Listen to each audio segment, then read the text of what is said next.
langsung wayang kulit virtual semalam suntuk dengan judul Dewi Kunti dengan dalam Ki Parwoko Pandoyo. Segera saja kita menuju ke Aula RRI Palembang. Selamat malam. Daun ilalang bukanlah padi, daun salam bukanlah bidara. Pantun dikarang sebagai penghibur hati dengan salam Mas Kunjung membuka acara. Assalamualaikum warahmatullahi wabarakatuh. Salam sejahtera buat kita semuanya. Yang kami hormati Kepala LPP RRI Palembang yang dalam hal ini diwakili oleh Kabid Penyiaran Ibu Puspasari Dewi. Kami ucapkan selamat malam Sugeng Dalu. Yang kami hormati Bapak Haji Slamet Sumo Sentono, Sarjana Hukum, Wakil Bupati Banyuasin sekaligus pengurus Pepadi Sumatera Selatan. Yang kami hormati Profesor Dr. Waspodo, penasihat Pujasuma ingkang rawuh ingkang dalu punika. Yang kami hormati Bapak Profesor Dr. Supriyadi. Yang kami hormati para sesepuh, bini sepuh, tokoh budaya, pecinta wayang yang hadir di Aula RRI pada malam hari ini. Yang kami banggakan dalang muda kita Ki Purwoko Pandoyo dari Musirawas bersama rombongan yang nanti akan menggelar wayang kulit pada malam hari ini. Kadang hidup ini seperti padang pasir, panas dan gersang. Kadang perjalanan ini meletihkan dan juga melelahkan. Tetapi di sanalah kita selalu menemukan penenang hati, peneduh jiwa, orang tua, terutama ibu kita. Dan pada malam hari ini, Sabtu 18 Desember 2021, lewat RRI Palembang dengan slogan Pusat Pemberdayaan Masyarakat kerjasama dengan Pujasuma Palembang menggelar wayang kulit semalam suntuk dengan cerita Dewi Kunti sebagai tokoh pewayangan yang sukses menghantarkan putra-putranya menjadi seorang raja dan seorang ksatria yang unggul. Bapak Ibu hadirin sekalian yang kami hormati, agar pagelaran wayang kulit malam hari ini berjalan lancar, marilah kita sejenak mengangkat tangan bermunajat kepada Allah Subhanahu wa taala. Untuk itu berkenan kiranya Ustadz Haji Sunarto untuk memimpin doa.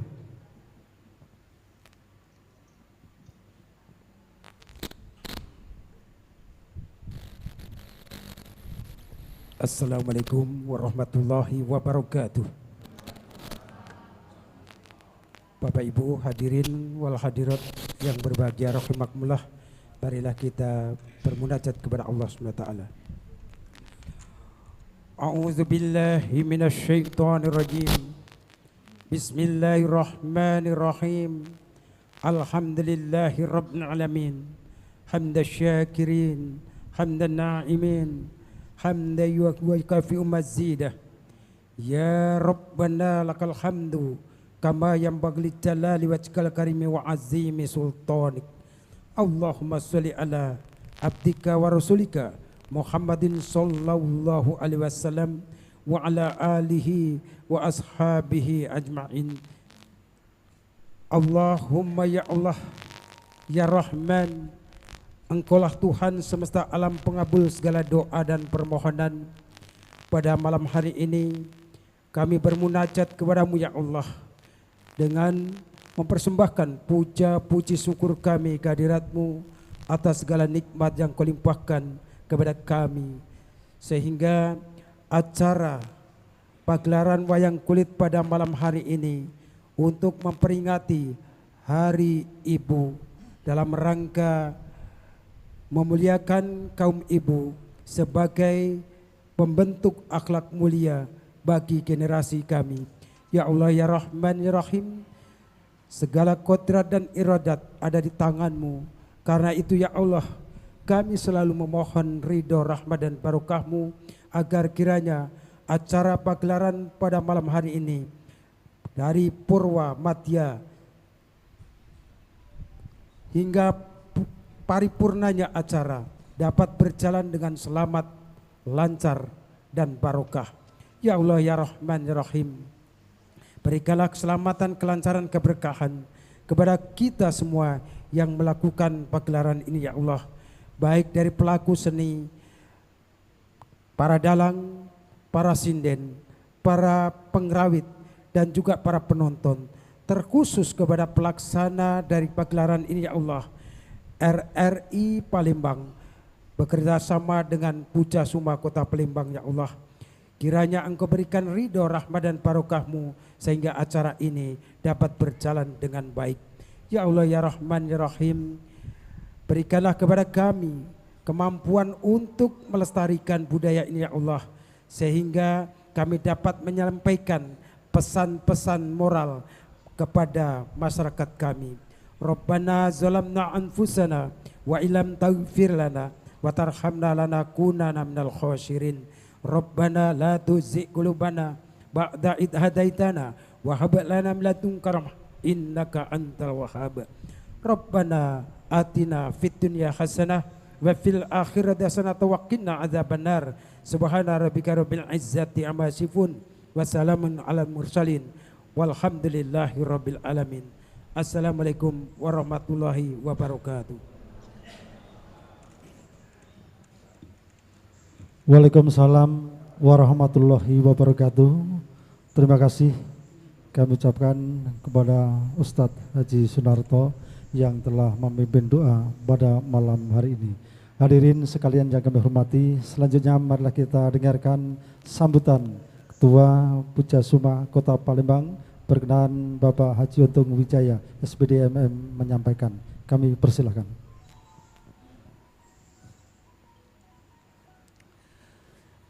Bismillahirrahmanirrahim. Assalamualaikum warahmatullahi wabarakatuh. Selamat malam, salam sejahtera untuk kita semua. Yang kami hormati sesepuh kami, Profesor Haji Waspodo, yang terhormat Bapak Haji Slamet Somo Sentono Sarjana Hukum, Wakil Bupati Banyuasin, yang sekaligus pembina dari Popadi Sumatera Selatan. Yang kami hormati Ibunda Kabid Program Penyiaran, Ibu Puspitasari Dewi. Yang kami hormati Ki Yatin Tukijo Ki Murdoko Mudo Carito, Bapak Haji Suraji, sesepuh kami Pak Haji R. Amin Prabowo yang merupakan pengurus Senawangi dan Popadi Pusat, yang terhormat Kanda Haji Supriyadi MPD, yang kami hormati Bapak-bapak Ibu sekalian, para pengrawit, pesinden, kru RRI teristimewa, adik kami dalang muda Ki Purwoko Pandoyo dari Mucerawas. Alhamdulillah, puji syukur kehadirat Allah SWT pada malam hari yang berbahagia ini. Kita sama-sama bisa hadir di Aula RRI Palembang dalam rangka temu kangen kita sudah sekian lama, 2 tahun lebih tidak mendengarkan langsung bagaimana nikmatnya alunan suara gamelan Jawa. Dan pada malam hari ini terkabulkan doa kita bersama, kita bisa menikmati pagelaran wayang kulit hingga pukul 3 waktu Indonesia Barat. Bapak Ibu yang kami hormati, dalam kesempatan ini terima kasih kepada Ibu Kabid Penyiaran, tolong sampaikan kepada Bapak Dr. Andes Ahmad Bahri selaku Kepala Stasiun RRI Palembang, yang pada saat itu dengan kami, beliau walaupun dari Sumatera Barat dan Ibu ini dari Bali, tapi komitmen akhir tahun ini dalam rangka menjelang Hari Ibu, kepingin sekali memintaskan pagelaran wayang kulit. Dan alhamdulillah puji syukur berkat gotong royong bersama dari RRI, kru RRI yang luar biasa, persiapan dari tadi pagi hingga sore. Insya Allah doa kita bersama semoga pagelaran pada malam hari ini lancar, tiada halangan suatu apapun.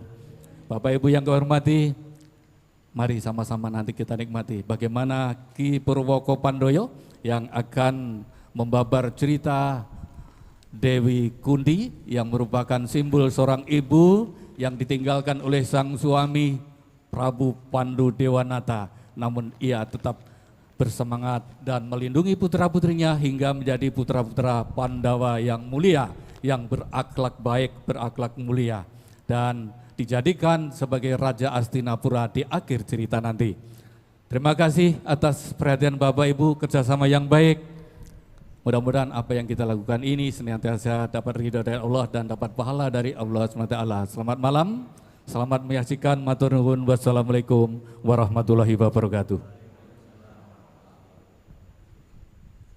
Waalaikumsalam warahmatullahi wabarakatuh. Terima kasih Ketua Pujasuma Kota Palembang Bapak Haji Untung Wijaya SPD MM telah menyampaikan sambutannya pada malam hari ini. Hadirin sekalian yang kami hormati, selanjutnya kita dengarkan sambutan Kepala LPP RRI Palembang yang dalam hal ini akan disampaikan Kabid Program Penyiaran. Berkenan kiranya Ibu Puspasari Dewi untuk menyampaikan sambutannya.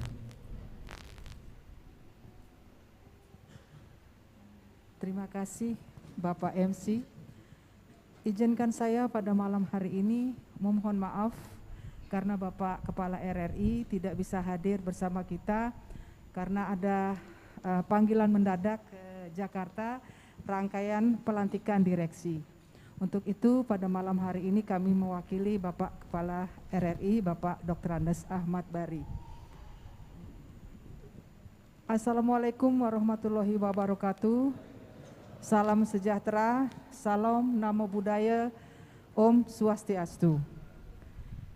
Yang terhormat Penasehat Pujasuma Profesor Waspodo, Bapak selamat malam. Kemudian yang terhormat Pembina Pepadi Sumatera Selatan yang sekaligus Wakil Bupati Banyuasin Bapak Haji Slamet Somo Sentono. Mudah-mudahan benar ya Pak ya. Dan juga sesepuh kami yang lainnya ada Pak Amin yang tidak bisa kami sebutkan satu persatu, juga para seniman ada Dalang, Sinden, juga seniman lainnya yang bisa hadir pada malam hari ini. Dan seperti yang dikatakan oleh Pak Untung tadi bahwa sudah 2 tahun RRI Palembang tidak melaksanakan wayang kulit karena memang pandemi. Dan pada malam hari ini kita kembali menyaksikan pagelaran wayang kulit. Barangkali ini adalah yang pertama yaitu virtual Pak, karena kami memang konsepnya di masa pandemi ini adalah virtual. Jadi bagi mereka yang tidak bisa hadir di Aula RRI Palembang bisa menyaksikan melalui YouTube RRI dan juga bisa mendengarkan melalui RRI Programa 1 dan Programa 4 RRI Palembang. Dan pada malam hari ini kita bersyukur kita bisa menyaksikan kembali acara pagelaran wayang kulit karena salah satu dari misi RRI adalah melestarikan budaya. Dan pada malam hari ini kita sudah melaksanakan pagelaran budaya yaitu budaya Jawa, dan barangkali nanti di kesempatan lain kita juga akan membuat acara budaya yang lain dari daerah yang lain ya. Dan ke depan barangkali nanti kita juga akan bekerja sama dengan Pepadi juga dengan Pujasuma untuk melaksanakan wayang ya secara rutin. Dan terima kasih juga saya ucapkan kepada para sesepuh kami, panitia, juga seniman budayawan yang ada di Palembang, terutama kepada Pak Dalang, kemudian juga Sinden dan lain sebagainya. Dan mudah-mudahan acara pada malam hari ini walaupun virtual namun bisa menghibur pendengar kita yang tidak bisa hadir pada kesempatan malam hari ini. Dan semoga acara pagelaran pada malam hari ini bisa berjalan dengan lancar, walaupun sejak tadi ya kita diguyur hujan ya. Mudah-mudahan bisa berjalan dengan lancar. Dan ke depan kita akan bekerja sama lagi untuk melaksanakan pagelaran wayang juga budaya-budaya yang lainnya. Demikian saya ucapkan terima kasih. Wassalamualaikum warahmatullahi wabarakatuh. Om Santi Santi Santi Om, salam dan salam sejahtera untuk kita semua. Terima kasih Ibu Puspasari Dewi, Kabid Program Penyiaran RRI Palembang, telah menyampaikan sambutan mewakili Kepala LPB RRI Palembang. Setelah mendengar bahwa beliau tadi menyampaikan akan rutin mengadakan pagelaran wayang kulit, para pengrawitnya langsung tersenyum, Bu. Mudah-mudahan ke depan akan bisa direalisasikan untuk kegiatan-kegiatan pagelaran seni, bukan hanya wayang kulit, tentu seni-seni yang lain yang ada di bumi Sriwijaya. Terima kasih sekali lagi kami ucapkan kepada Ibu Puspasari Dewi atas sambutannya pada malam hari ini. Bapak Ibu hadirin sekalian yang kami hormati, di tengah-tengah kesibukan beliau sebagai Wakil Bupati Banyuasin, beliau selalu menyempatkan hadir di acara-acara kita, terutama acara-acara yang berkaitan dengan budaya Jawa. Tiada lain Bapak Haji Slamet Somo Sentono, kita berikan aplaus untuk beliau atas kehadirannya pada malam hari ini. Matur nuwun Pak D, malam hari ini berkenan rawuh di sini di RRI Palembang, yang mana sekitar 3 tahun mungkin kita tidak kumpul di sini, tapi alhamdulillah pada malam hari ini tanggal 18 Desember 2021 kita bertemu di sini. Mudah-mudahan ini akan menjadi awal kebangkitan seni budaya di bumi Sriwijaya. Bapak dan Ibu hadirin sekalian yang kami hormati, rasanya bangga sekali kita hadir tokoh-tokoh seni budaya. Hadir juga pada malam hari ini Darang Senior, kami ucapkan sugeng rawuh Bapak Kiyatin Hadi Karsono, Bapak Kimurudoko Komudo Carito sugeng rawuh untuk selalu mendampingi dalang-dalang muda. Mudah-mudahan kehadiran dalang muda sebagai penerus seni wayang kulit ini akan terus eksis di bumi Sriwijaya. Hadirin sekalian yang kami hormati, selanjutnya kita dengarkan sambutan Ketua Pepadi Sumatera Selatan, kiranya Bapak Haji Slamet Somo Sentono untuk menyampaikannya.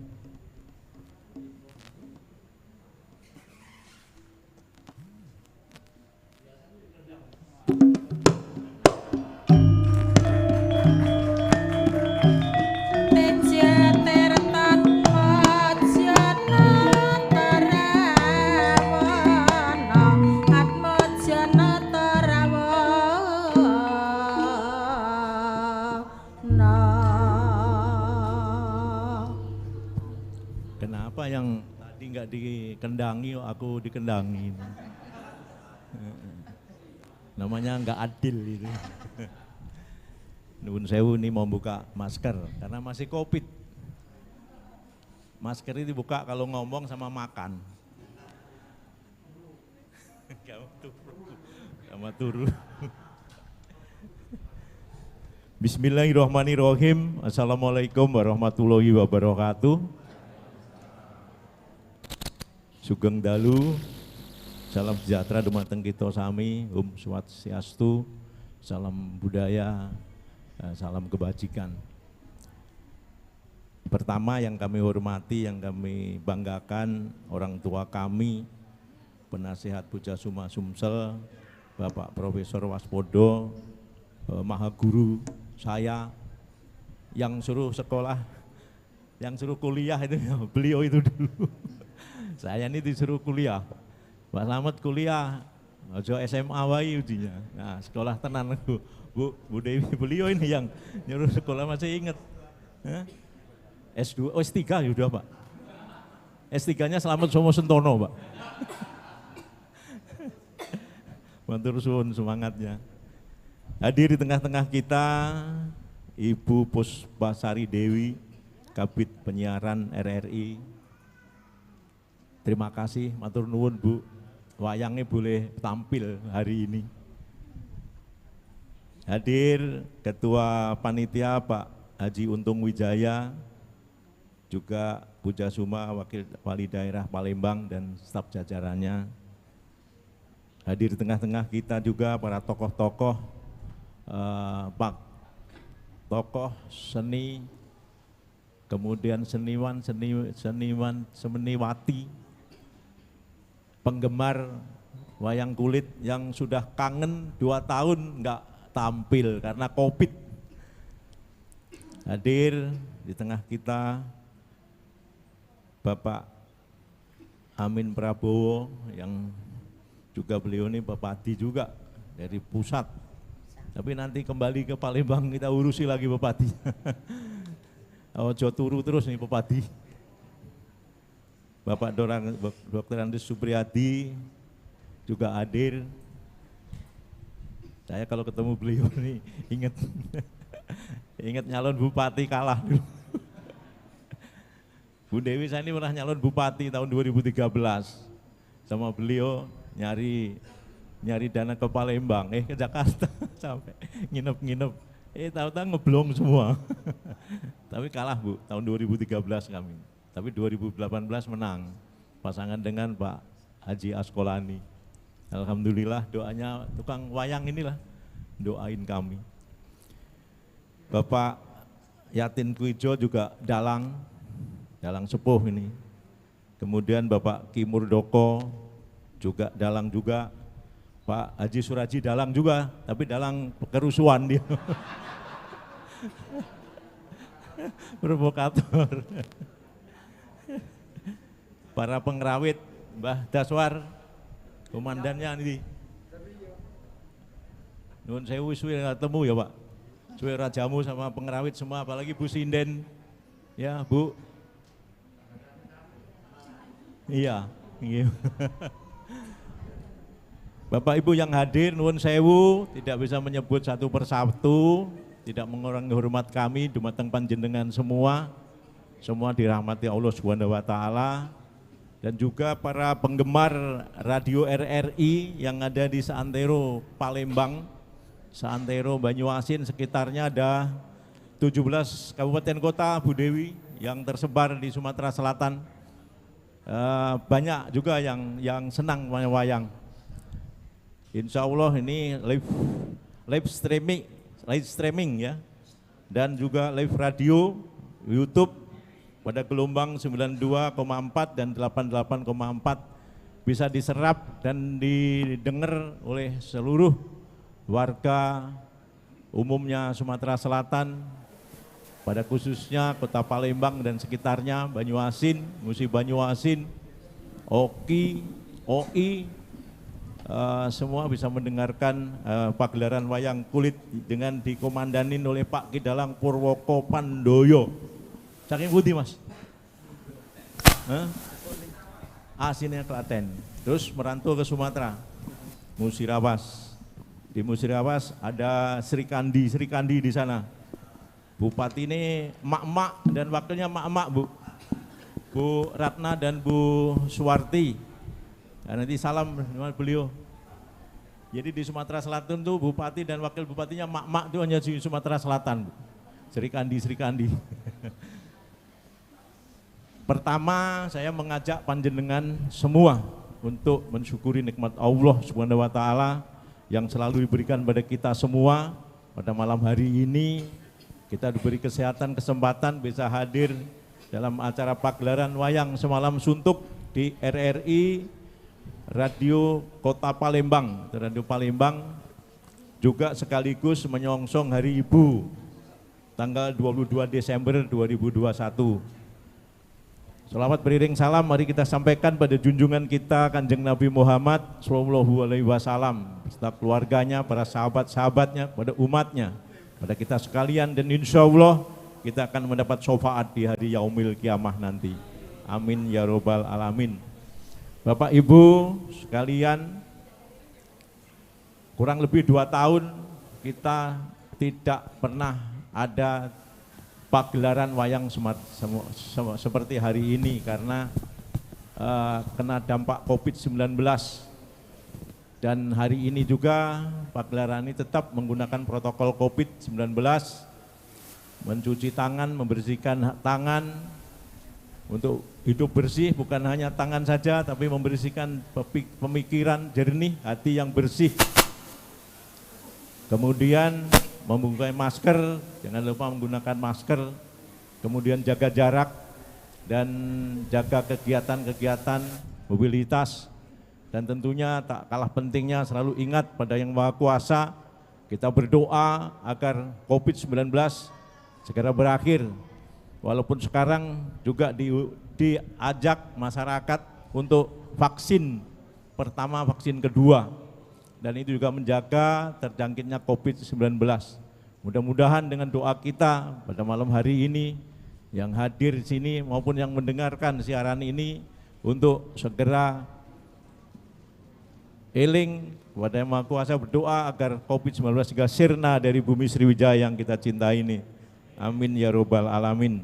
Pagelaran wayang ini saya terutama mengajak pada kawula muda, anak-anak muda dalam zaman milenial ini, jangan lupa dengan budaya.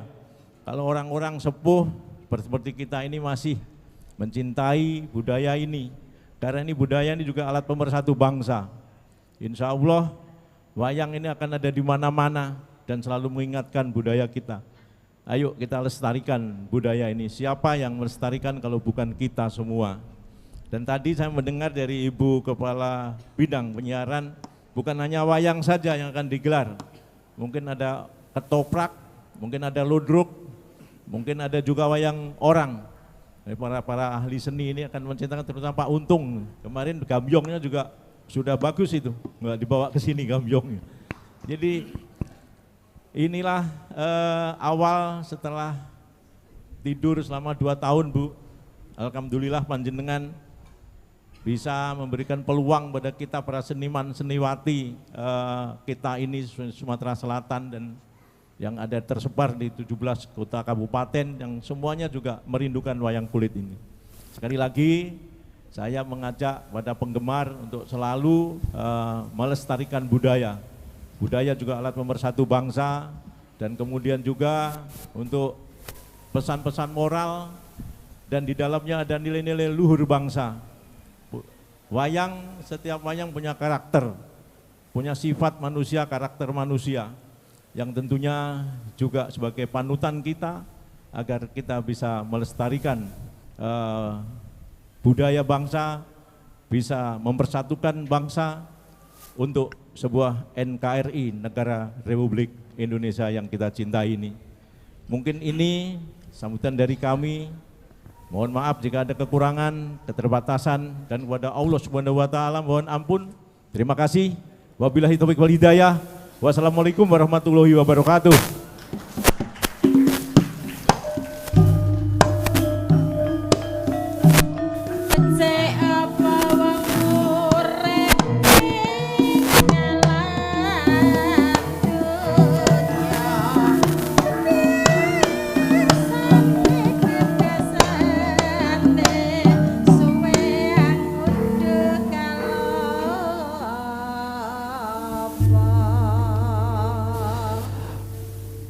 Matur nuwun kula aturaken dhumateng panjenengan Bapak Haji Slamet Sumo Sentono minangka pengurus Pepadi Sumatera Selatan ugi sesepuh Pucasuma Provinsi Sumatera Selatan ingkang sampun rawuh ing kaligahan dalu punika.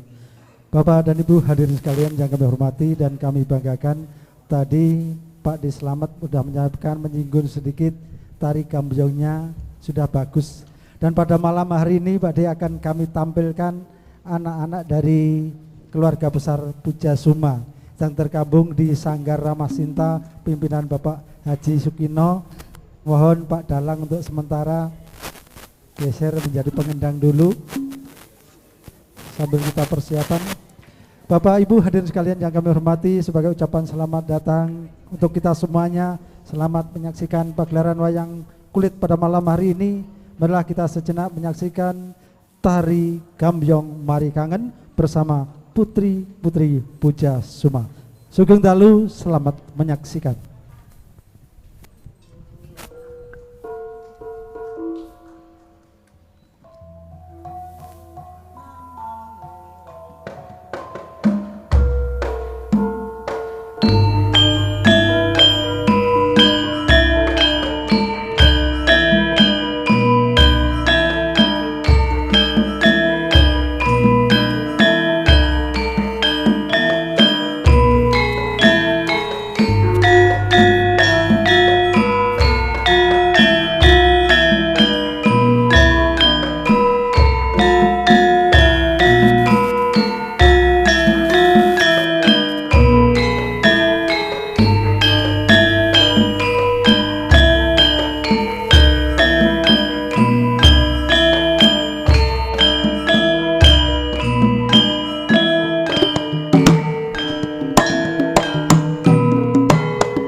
Bisa kita berikan aplaus untuk kita Gamboyongnya luar biasa, Bapak Ibu hadirin sekalian hormati.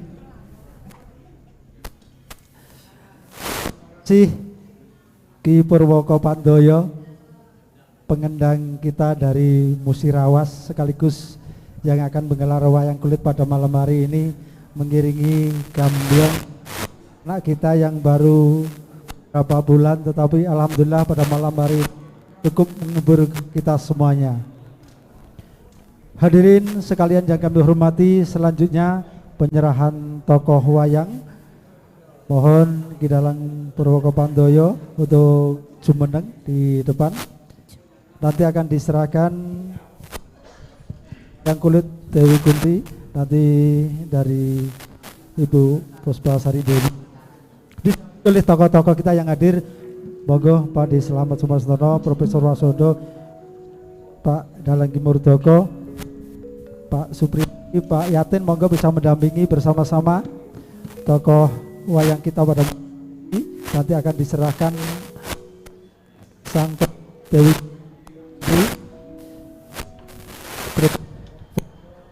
nanti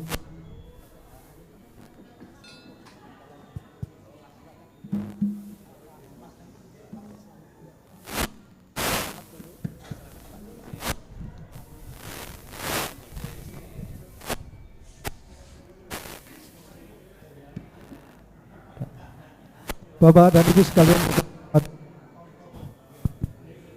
tokoh Dewi Kunti sebagai seorang ibu yang mandiri ketika ditinggalkan oleh suaminya, Sang Prabu Pandu Tiwonoto.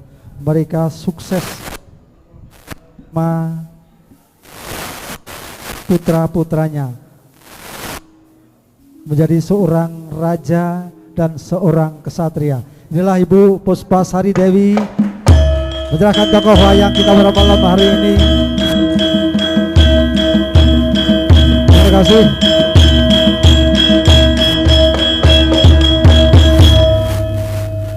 Dan sekalian yang kami hormati, demikian penyerahan tokoh wayang pada malam hari ini dihadiri oleh tokoh-tokoh Zasuma, juga para pecinta wayang kulit yang sudah hadir di Aula RRI Palembang. Pada kesempatan malam hari ini kami mengucapkan terima kasih kepada para pecinta wayang kulit yang sudah hadir. Sekali lagi kula aturaken sugeng dalu, sugeng tani. Gelaran wayang kulit sedalu natas kanthi lampahan sang dalu menika badhe dipun babar Purwoko Pandoyo saking Musirawas. Kula Ambyawara ambok bilih wonten cawuh kliruring basa miwah kisruing paroma sastra nyun lumutring sih samudra sangat sami. Jaya-jaya wijayan nirbaya nitra rahayu rahayu rahayu Pujasuma rahayu sami ingkang sami pinanggih. Matur nuwun, wabillahi taufik wal hidayah. Warahmatullahi wabarakatuh.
cek cek.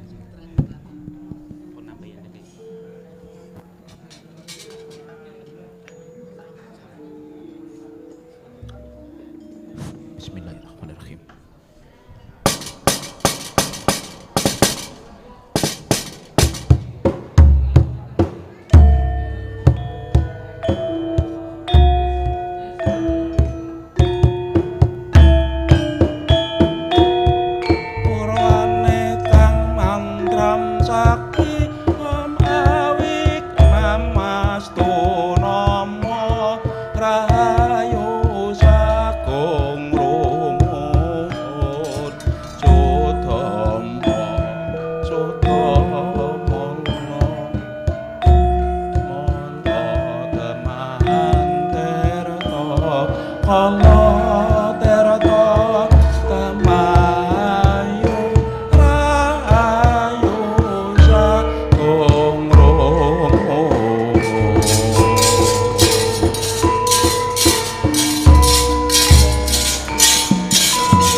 anak-anak kungger para Pandhawa ndak suwun jroning atimu aja padha duwe rasa serik kething keburu serik marang sedulurmu para Sata Kurawa ya nggir sing saben hari saben dina tansah budidaya lenane para Pandhawa malah prigel budidaya cilakane para Pandhawa kula Warahanana ya Punta Bratasena Permati lan apa dene sira kembar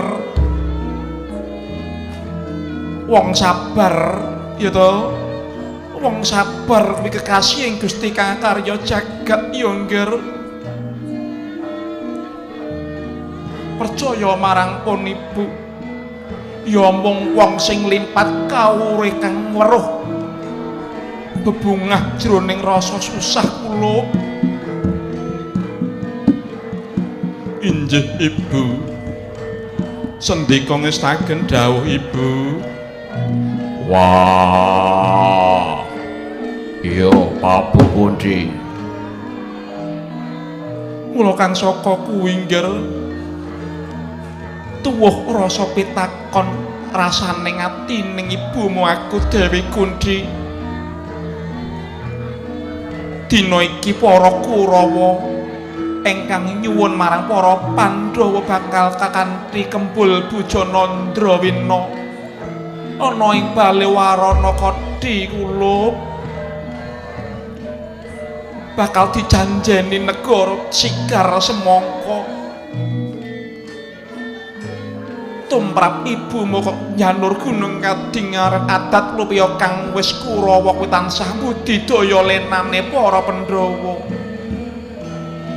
mula ya ngger jroning bungah iki aja pegat ing kaprayitnan ya kaki awit wong arah kuwi lumrahe luwih betah tinimbang sing diarah injih ibu iya pabu Kunthi injih ibu injih ibu injih ibu kula kang saka kuwi kula ayo ndak kanthi lon-lonan mancing ana bali Warana Kodhi ya ngger monggo ibu kula dherekaken ibu ayo pabu Kunthi tak rerake pabu ayo ngger sewang-sewangan kula injih ibu wah ayo ibu tak dhereke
kuncang gancing lang kelap katon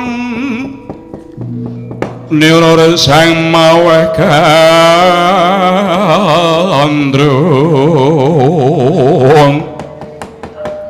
sabaran katulu wukir moyak mayik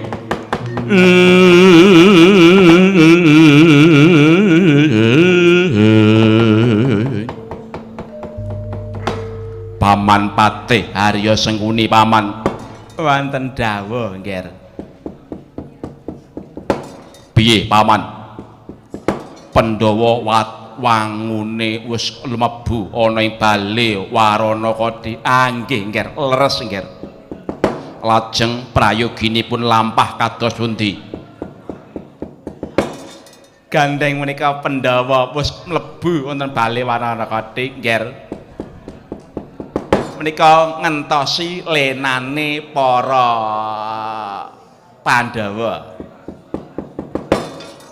apa bakal lena ampun kuwatos nggih jroning bale Warana Kodi kula paringi dedaharan ingkang sekeca-eca sedaya dedaharan kala wau sampun kula campuri obat tidur mengke yen Pandhawa sampeyan dahar-daharan kala wau tartamtu badhe tilem wonten panggenanipun. Nah.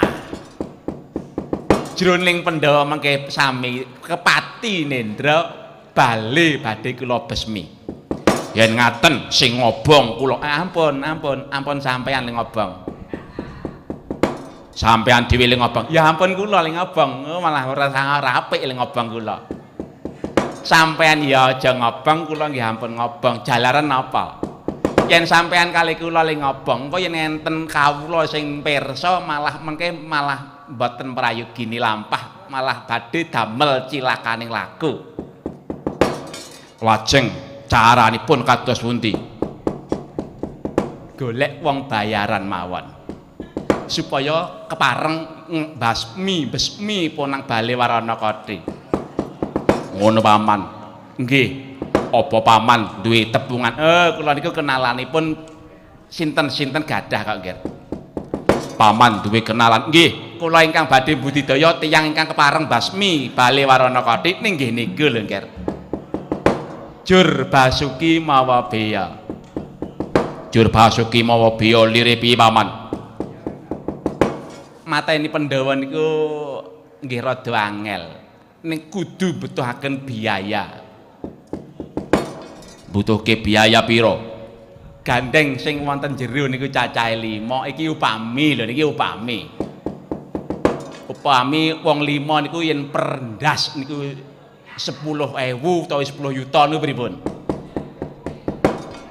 sak sirah 10 yuta nggih pripun awet ngaten tumrap kula lho niki yen nganti Pandhawa mengke saged kebasmi pecah wonten bale Warana Kodi pun boten wonten ingkang badhe ngarubiru anggen paduka mukti mibawa wonten negari Ngastina menika lho dek 10 yuta niku pinten ta niku wong siji 10 yuta kula sagah saestu nggih sagah gandeng wong 5 dadine 50 yuta nggih niku yen Pandhawa mung Pandhawa tok Pandhawa niku dipun dereki Dewi Kunti kula tambahi 10 yuta, 20 yuta. Wah, matur nuwun. Niku leres. Niki mang tampani kula kencengi sisan 20 yuta mang tampi. Leh. Golek duit kok penake ram. Nggih, mang tampi paman. Nggih. Niki kula beto 20 yuta kula badhe golek tiyang supaya kepareng besmi bale Warana Kodi. Ih paman, masa barang pun nggih lenggah ingkang sekeca kula ingkang badhe mbudidaya madosi tiyang ingkang kersa badhe besmi bale Warana Kodi wekdal mangke.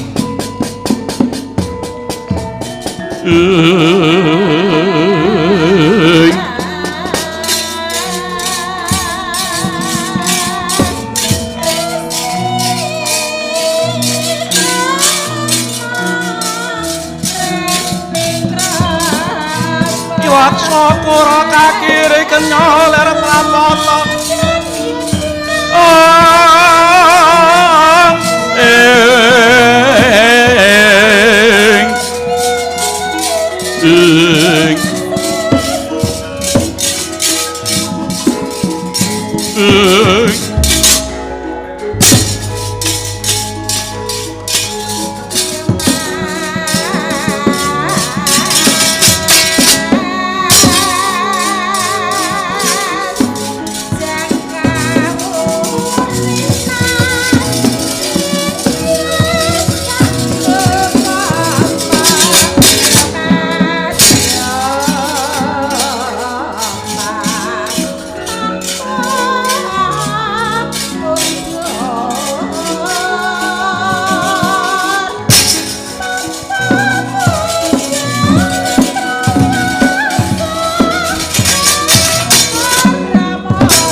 Wis marem lemu joget.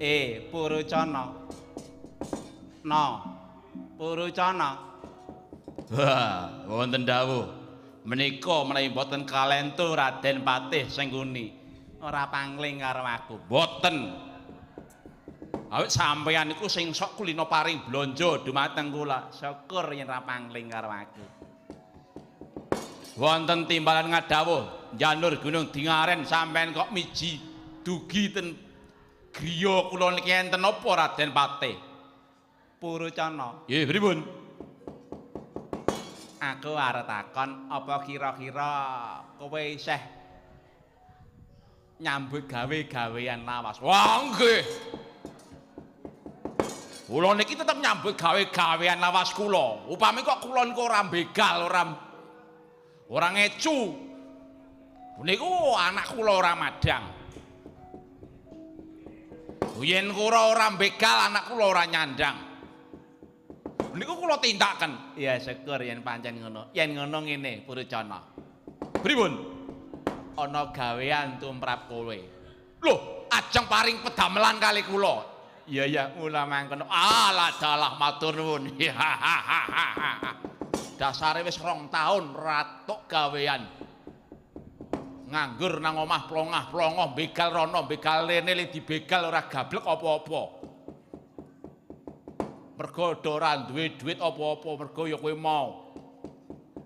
2 taun ra nyambut gawe. Ya, yen ngono kowe tak wenehi gawean. Pedamelanipun napa? Gaweanmu ora abot ning enteng.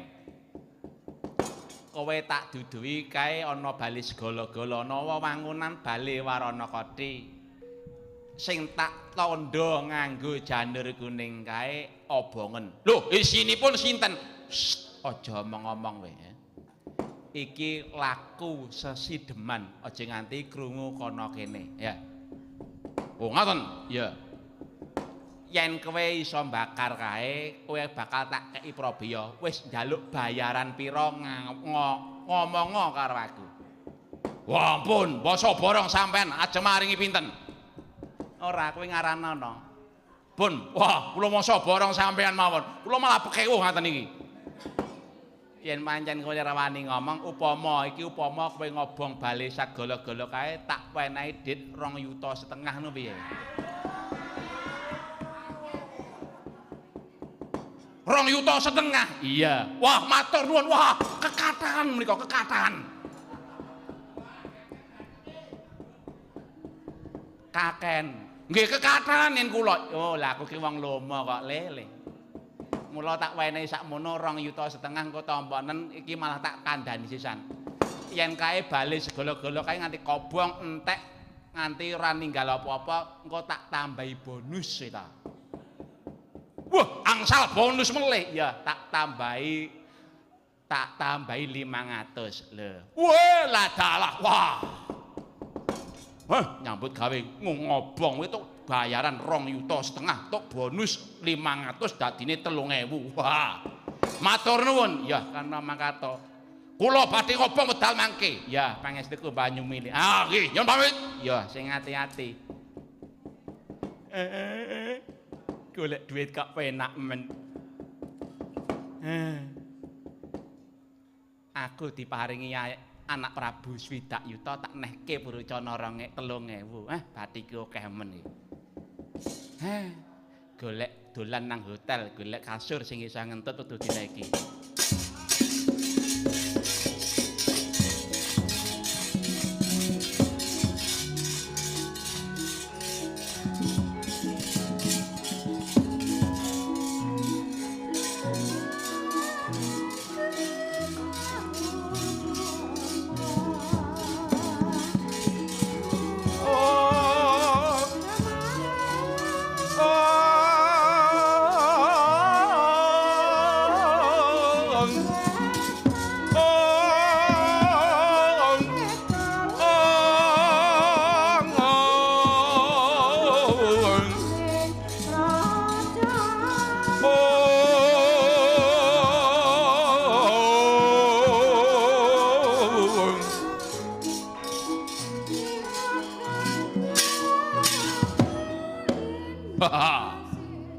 Sapa wae sing mapan ana Bali Warana Koti mbuh raidep. Akling baku aku tok bayaran. Iso nggo ngopeni anak bojoku. Heng kene margane kobong kowe sing nang jero Bali.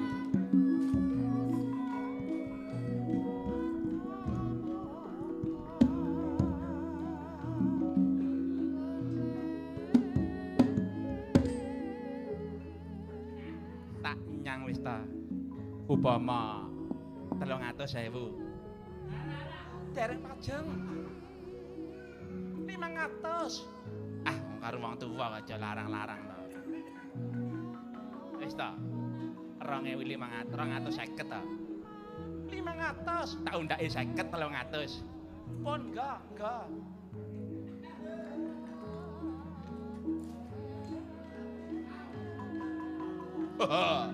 Bosok wae.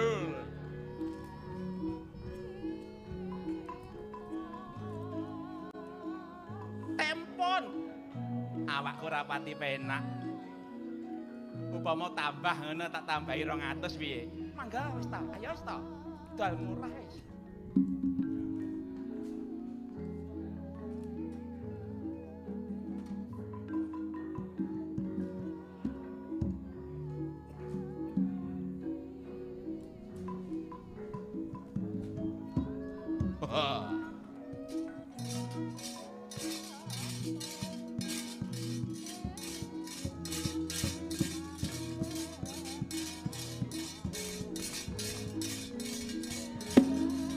Ing kene margane kobong Bali iki.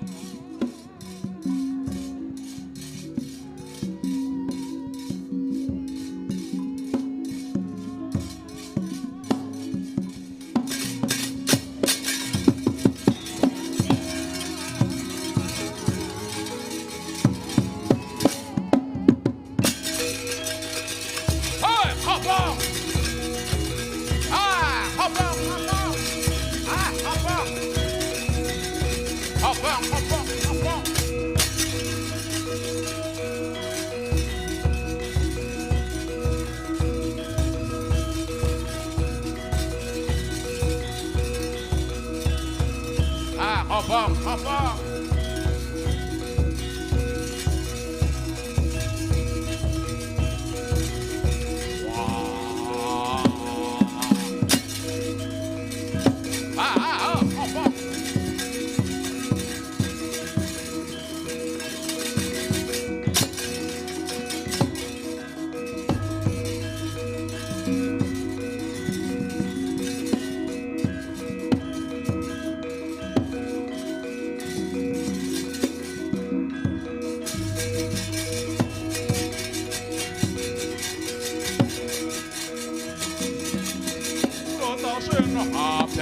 Kunci ayo gendong.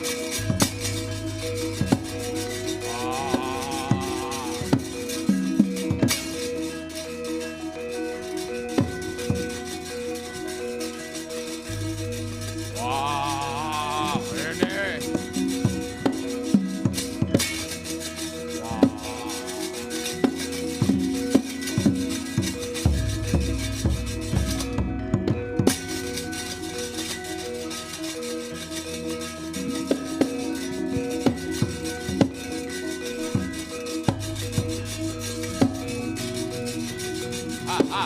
Oh, ayo berlatih.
Haha, bosok we, ha?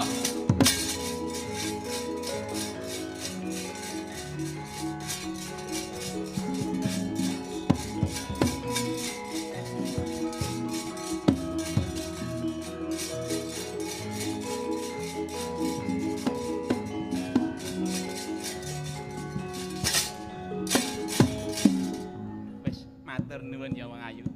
Nggih matur nuwun nggih, Mbah. Sesuk mampir neneh. Iya, sesuk aku tak rene tak nggo langganan. Nggih, Pak matur nuwun. Nah.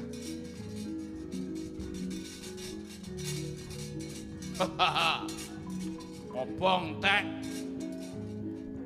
Nemoni Raden Patih sing kuning njaluk bonuse.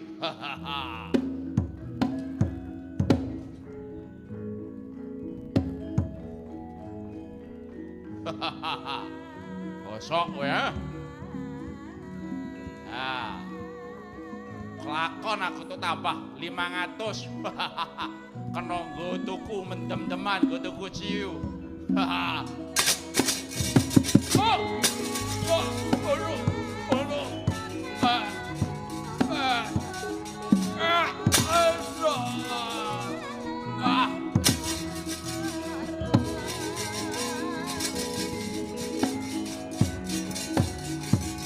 Bosok we.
kalesah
Tuhan sembah miring ulun kapurapa reseng murbeng ret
Tuhan sembah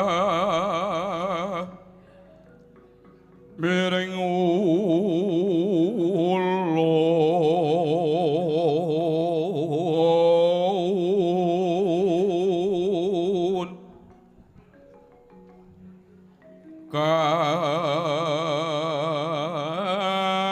kapurapa reseng murbeng rat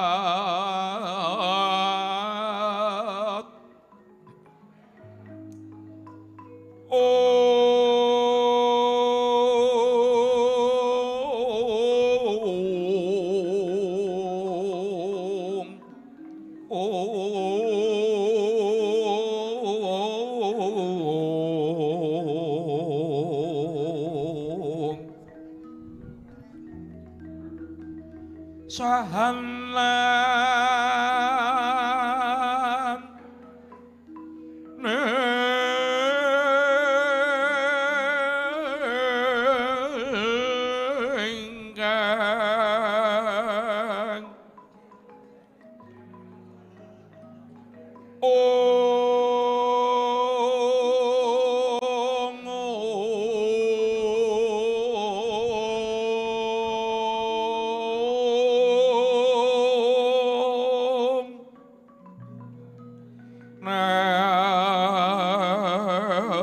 ingkang sing tasih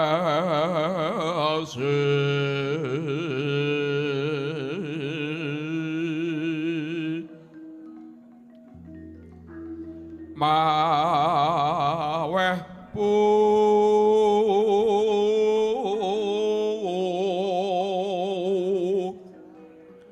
ko saweku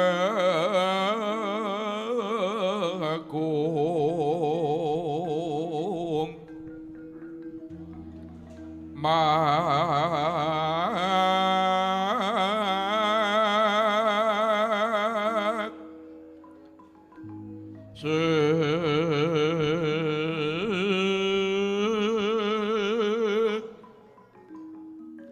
orang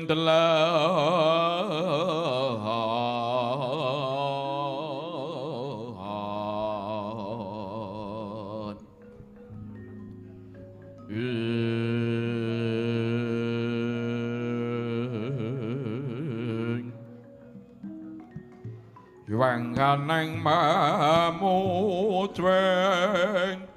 hari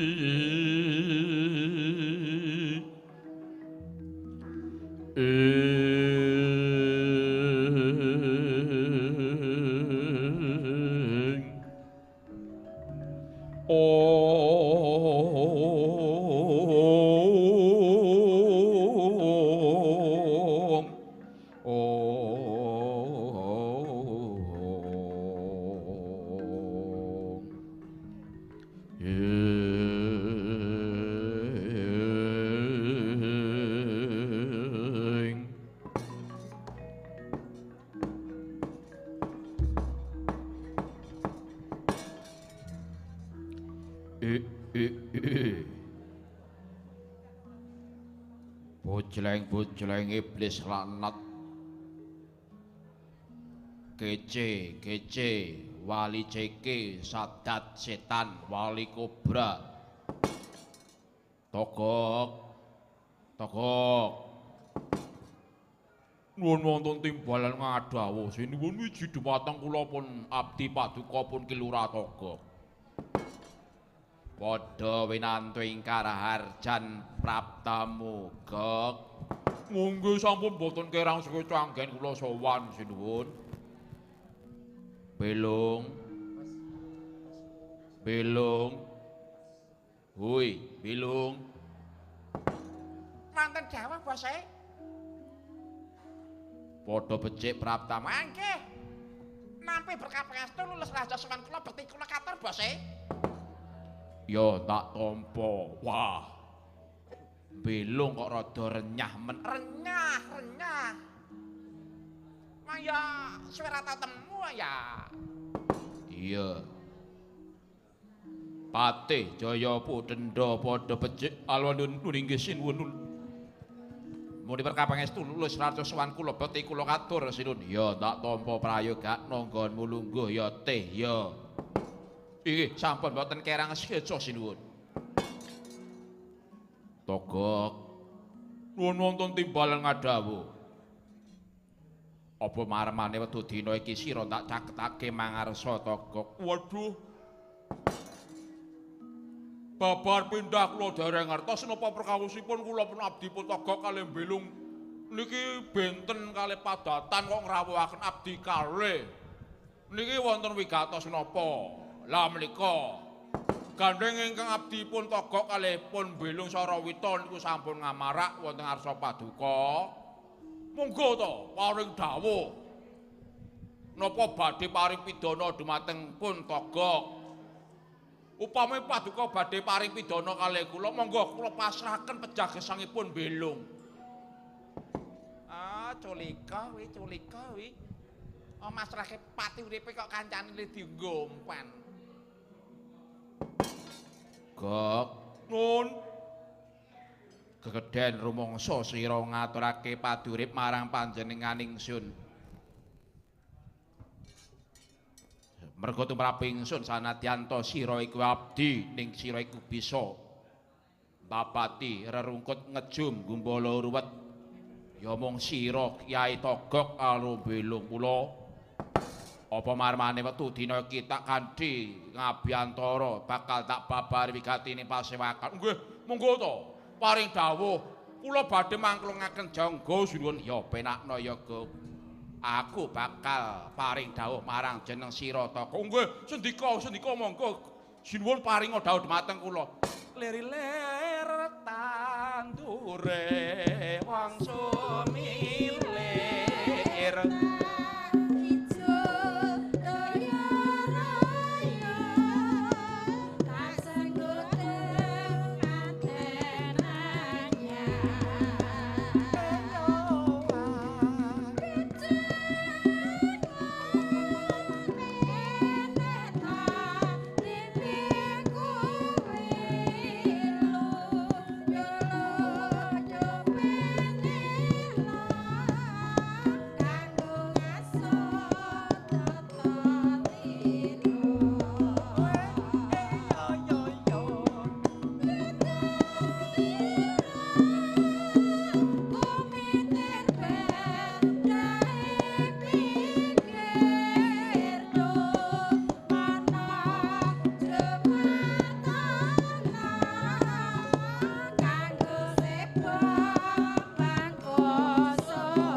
Togok nun marmane dina iki tak caketake aku karep takon iki wancine ingsun kudu dahar sipate daging menungsa Gok. Sampeyan badhe ngersakaken daharan daging menungsa? Ya. Sapa sing ora arti, sapa lera kenal karo Nalendra Eka Cakra Prabu Baka ya aku iki.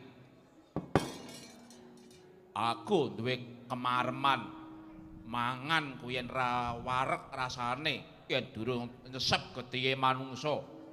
Grimah-grimah daginge menungsa.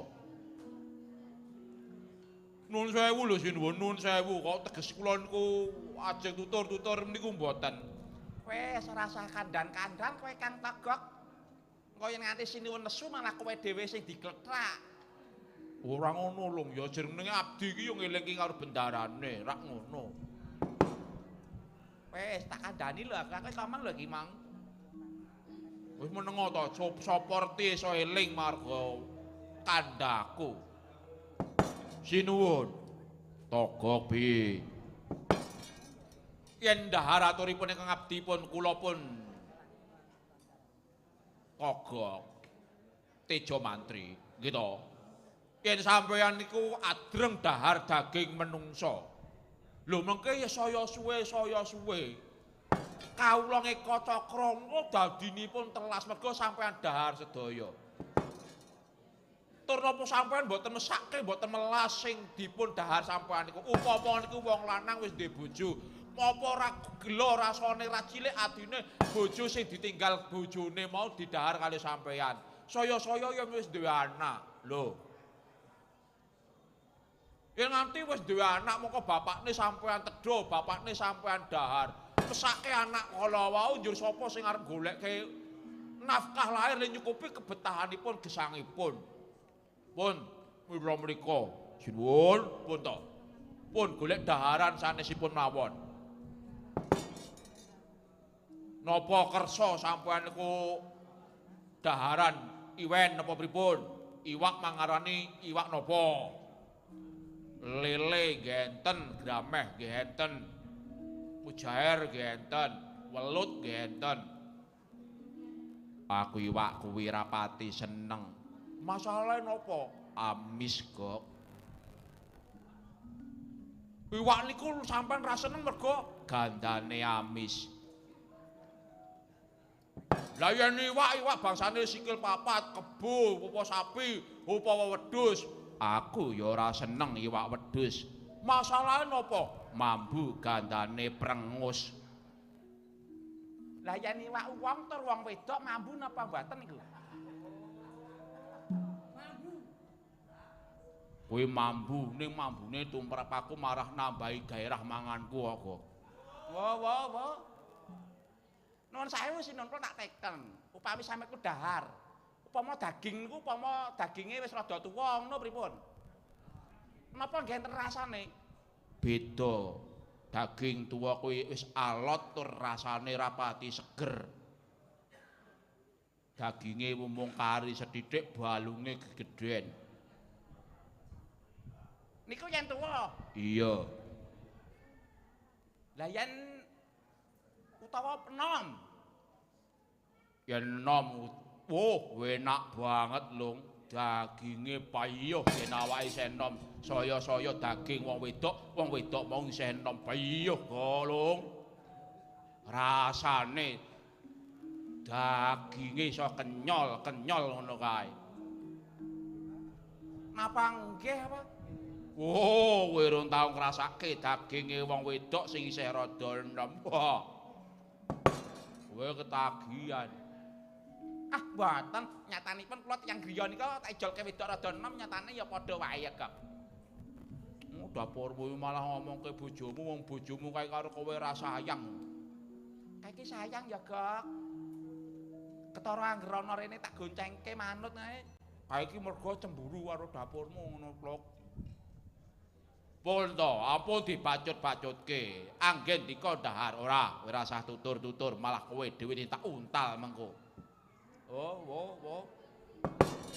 Dina iki kudune sing kudu asung dahar marang ingsun. Sapa kok? Kandha kok. Dinten iki. Ya. Sapa?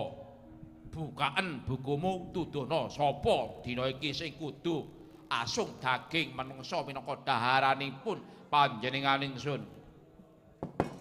Wis kono diomongke. Sapa? Bagiane sapa bengi iki sing kira-kira perlu dieksekusi? Oh, nyuwun sanget nyumbang ngapunten. Ingkang kuwawa wajib dinten menika tan sanes inggih menika kademangan. Inggih menika Demang Wijrapa wonten ing Laladan Manahilan. Menika ingkang kedah kasung dahar dumateng Paduka Sinun Prabu Baka. Tukaya sinipi cacak pang pawing wanggis netra tek ngondara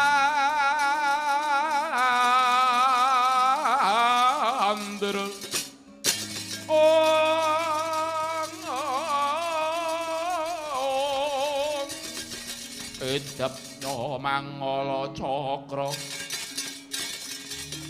menawa merang sinumet merang segedeng pol murup dahanane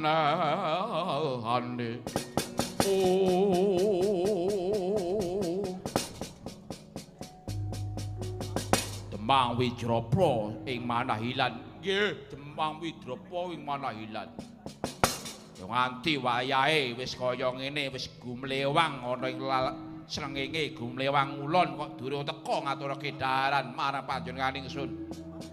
Patih wetu dina iki aku njaluk tulung marang jeneng sira. Paranana Demang Manahilan gawa prajurit segelar sepapan yen nganti Demang Wijrapa ora kersa maringake daharan marang panjenengane laraan sak keluargane.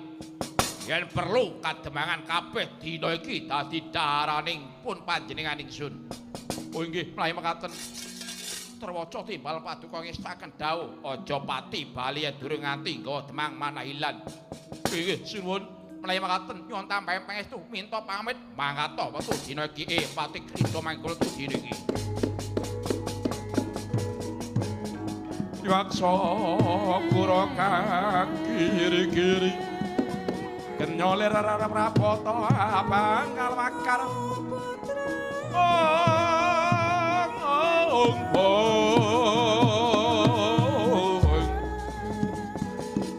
kenyolir prapata bangkal makar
Togok nun wonten dawuh. Marem rasane atiku dewa dene wetu dina iki. Abdiku wis mangkat prapta manahilan. Nggih lajeng parengipun awat-awatana saka kadowan adoh den ceraki-cerak den dayana ga. Nggih mlayu mekaten ngestaken dawuh parmadal pasilan ya bubarna kang gantung sibuk. Nggih. Mulai mata nyuwun pamit sinuwun. Lagi nyuwun pamit Base. Yo, Sarawita hati-hati. Yo mung wanti-wanti welingku. Padha sesantiya mrih mulyaning negara.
jasmara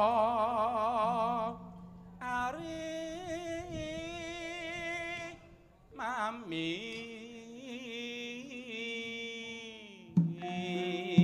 monggo Bu.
Slendro jengklengke ya.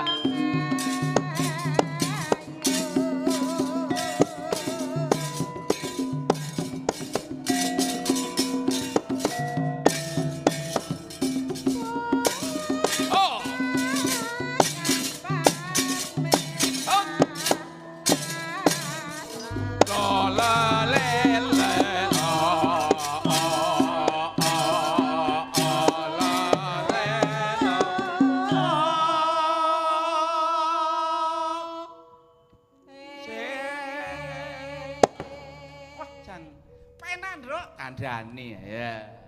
Salah setunggal enggak dijengklengke. Bos bacane. Tang tang tung leng. Bos yo. Ayo Mas Joko, banter Mas.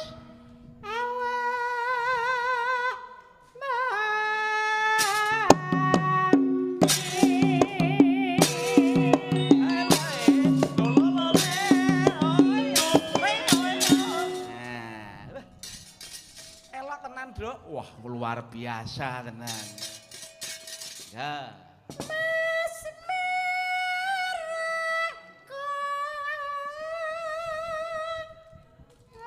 Yo.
ora ana tembung pantes den ucap, ora ana basa kang katos diprasa, Nduk.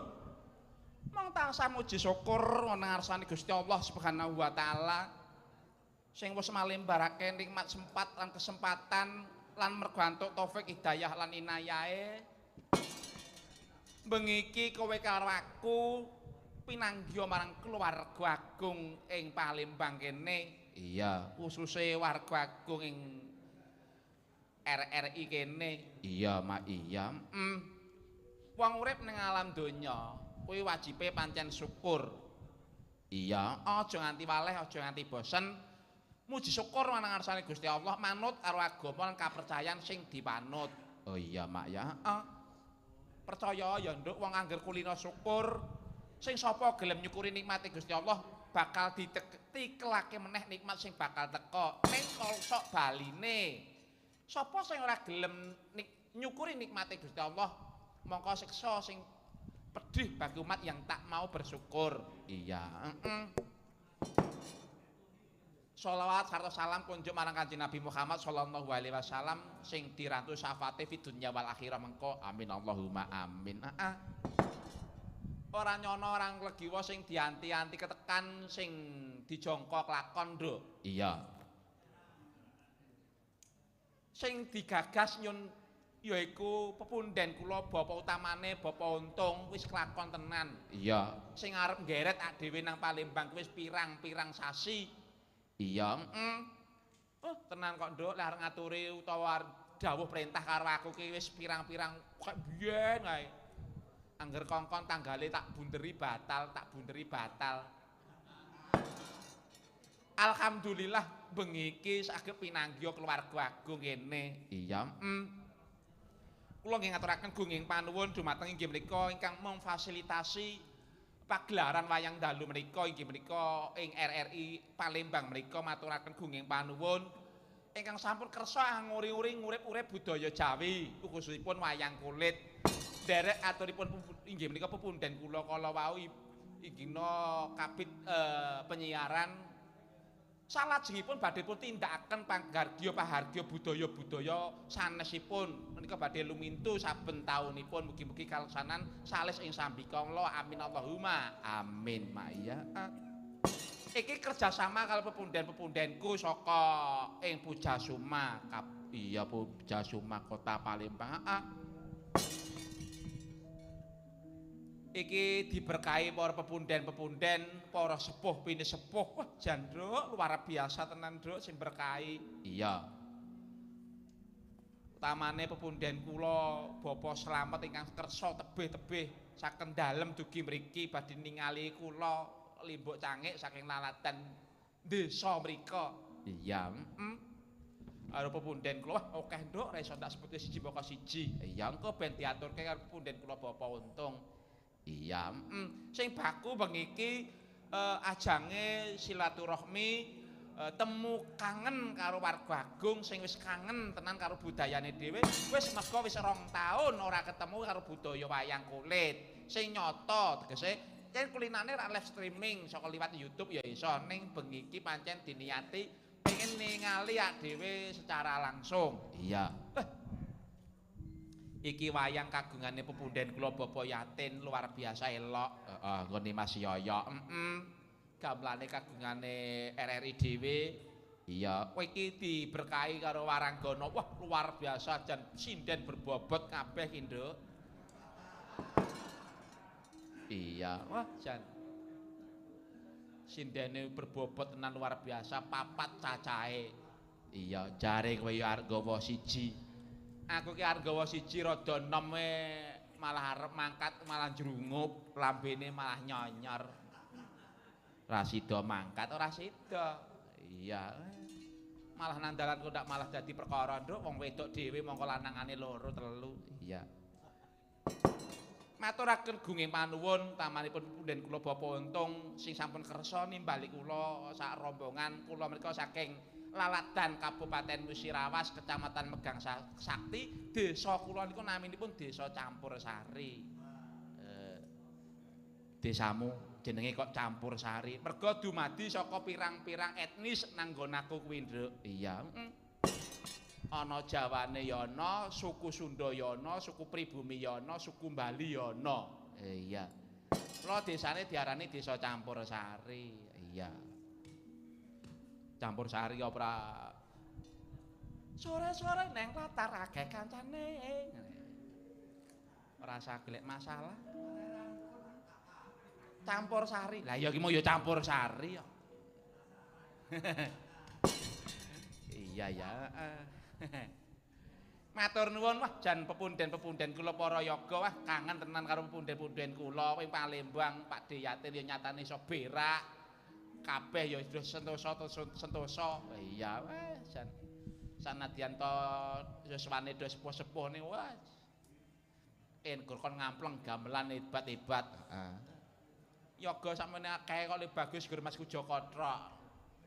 Iyalah. Iya ya, ning yen nang nggon aku kono yen Mas Joko kuwi tindak nang nggon aku imbang karo yogaku. Weh, sombong. Ya tenan nduk aku nang ngampus aku nang omah iki ngajari yoga jaranan ki tak dadekke yoga wayang. Dadi ya liya wektu mbok menawa Pak Pepunden kula Bapak Untung nimbali. Oh iya, sampeyan tak gawake pembalungku nom-nom. Iya. Ning ya kuwi nom-nom kuwi nang dalan do badokane ya pirang-pirang. Ya, masa borong le ngitung. Iya. Ya nduk ngomong ijen ora prayoga pupung wancine mirunggan. Iya, nyuwun berkahipun inggih menika pepunden kula Bapak Untung. Iya. Nyun tulung Pak D, Mas Tri, Mang Walik pelok riyin Pak D, Mas. Iya. Ayo. Nah, nimbali Bapak kula Untung. Ah, monggo. Monggo Bapak kula aturi minggah wonten panggung mriki. Jebul kae sing tak anti-anti watak rene. Monggo Bapak. Wis rada suwe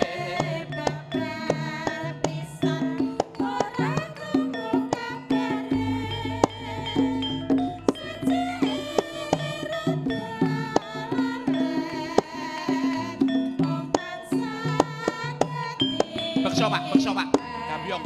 Yen pinuju gagapati eseme amarati wis mari kangen muga-muga tansah tekan atiku dadi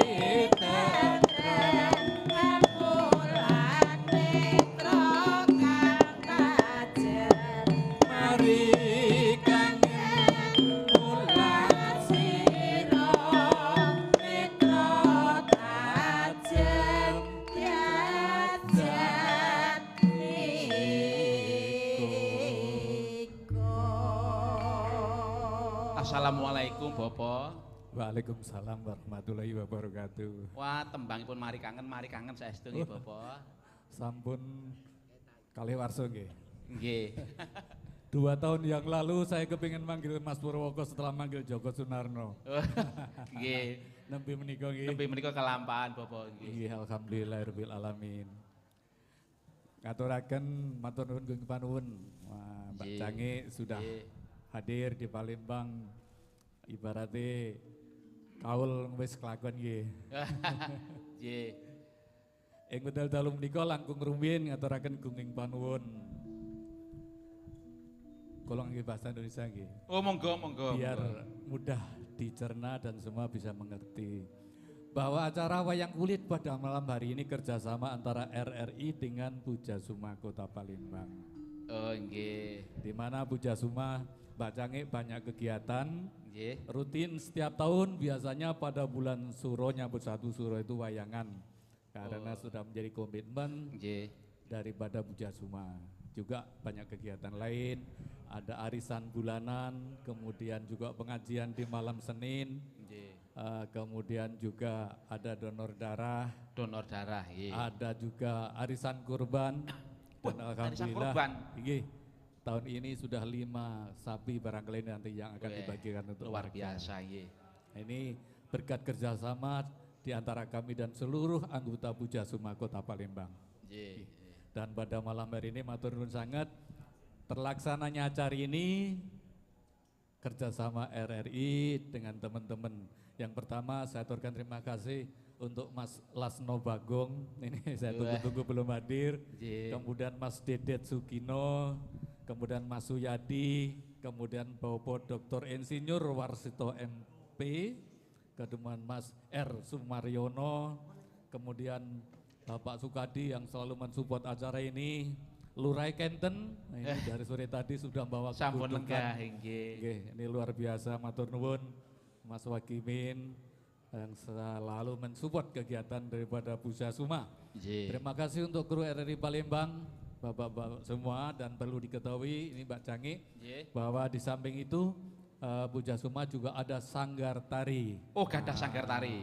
Tadi penampilan yang kedua adik-adik tadi tari gambyong yang saya acungi jempol luar biasa. Belum pernah diiringi pakai gamelan tapi begitu diiringi tambah saing tambah Pak. saya tambah cantik. Syukur. Ya, saya acungi jempol adik-adikku semua. Kemudian Mas, di samping itu juga pelatihnya mau nari pada malam hari ini. Wih, pelatihnya mau nari juga. Iya, pelatihnya mau nari tari Gatut Koco. Monggo dipersiapkan Rumin, tari Gatut Koco. Nah, sebentar lagi Bapak Haji Sugino meniko, haji meniko ibadahipun gitu, seni meniko jiwanipun. Leres. Sampai saya saking bangga saya dengan Pak Haji, luar biasa menyiapkan sanggar seni Rama Sinta Puja Suma Kota Palembang. Rama Sinta Puja Suma nggih. Monggo Mas Joko sebagai pelatih, monggo. Niki nggih dipun live streaming dipun tingali saking rencang-rencang kula Gatut SMK Negeri 8 Surakarta. Alhamdulillah. Pedalangan.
Kados pundi Mbak Jange? Wah, luar biasa tenan. Jan elok. Inilah Mbak Jange pentingnya kebersamaan. Oh nggih, pancen ki leres. Puja Suma didirikan dalam rangka menjalin hubungan silaturahmi. Oh ngaten. Untuk saling tolong, saling bantu di antara satu yang lain sehingga tercipta suasana ketentraman dan kedamaian. Oh iya, amin. Mbak Jange pilih pagelaran ing dalu menika. Tema yang diangkat dalam rangka menyongsong Hari Ibu tanggal 22 Desember. Nggih. Dengan peringatan Hari Ibu, kita muliakan Ibu sebagai pembentuk akhlak mulia anak dan kebahagiaan keluarga. Wah, nggih, leres. Mudah-mudahan dengan acara pagelaran pada malam hari ini kita yang bapak-bapak tambah sayang sama Ibu. Kita ciptakan suasana damai, aman, sejahtera dalam keluarga kita. Amin. Mudah-mudahan Mbak Cangi kita terlepas dari COVID-19 dan segera COVID ini buang jauh-jauh dari dunia maupun dari Indonesia. Amin J Sehingga wayangan tetap terus ngrembogo. Wah, amin J Bapak nggih. Menika wonten tamu juga jauh-jauh dari Karangindah. Karangindah. Nggih. Oh nggih, diaturi mriki mawon. Oh ngaten nggih. Monggo Mas Bawor. Weh, Mas Bawor. Nggih, nggih panggung rumiyin.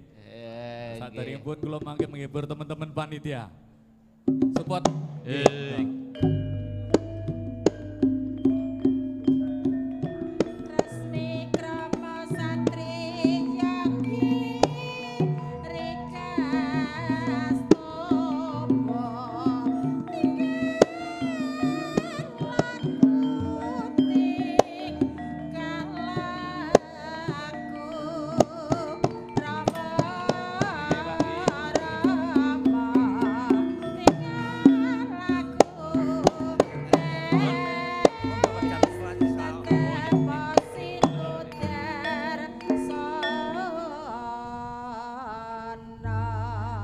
Wilujeng dalu, Bapak. Sugeng dalu, Nggih. Mas. Nggih, pripun kabaripun? Alhamdulillah sehat. Asmanipun sinten? Kula Rusadi, namung wonten panggung dikenal Bawor, Cak Bawor. Weh, Cak Bawor. Tamtunipun derek mangayu bagya dalam rangka acara menika, nggih Bapak. Inggih minangka wakil saking Pujasuma Kabupaten Muara Enim. Oh, saking Muara Enim.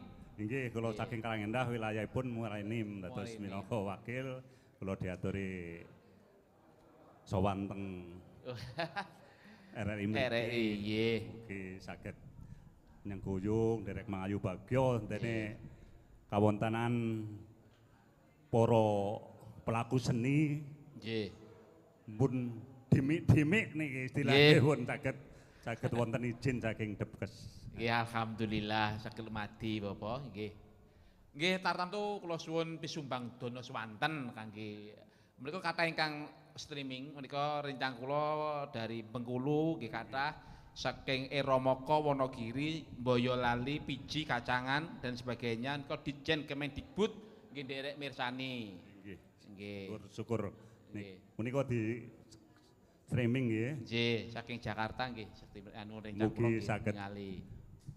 Nglebur para kadang sutresna minangka nguri-nguri budaya. Nggih, nggih. Ajenge karena apa, Bapak? Nembang napa? Sayane nggih sing klasik mawon Oh, wonten cocok, gamelan. nggih, nggih. Cobi kula tak bawa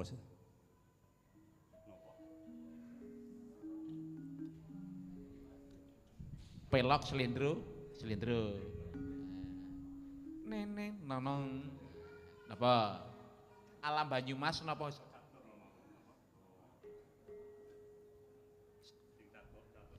Oh, nggih monggo nggih. mangke dawuhipun wonten Sinom Parijata. Oh, Sinom. Oh, nggih. Sabto Catur.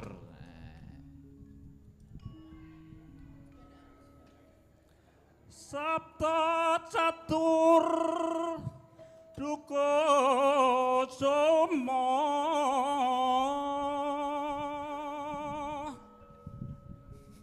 Puspa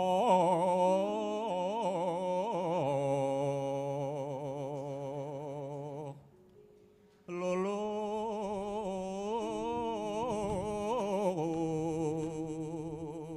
suarane apik elok tenan lolo samra lasmreng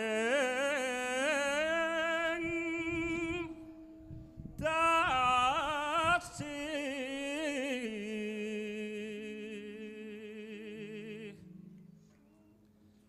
kalembagung pandayata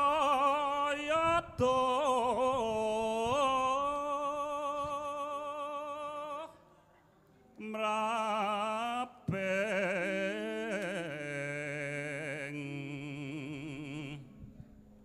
ranu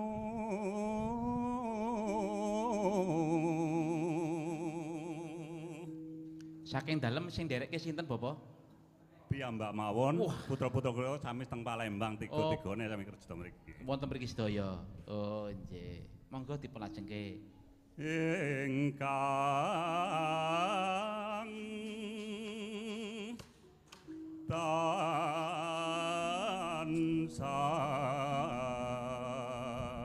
tansah kaceng saya gumbi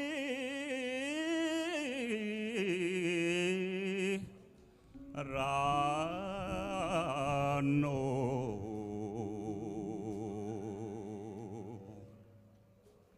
aduh aduh aduh aduh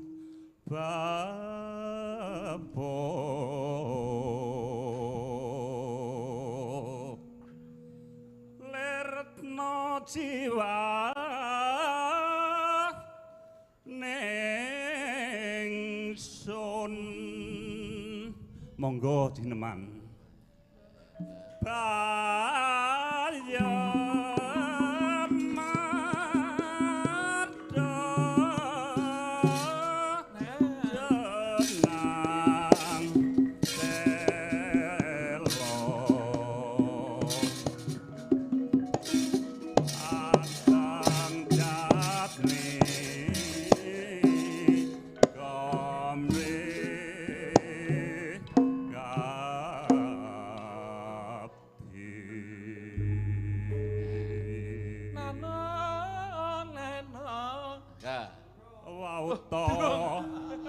kang kok ya cepet men wae error sepun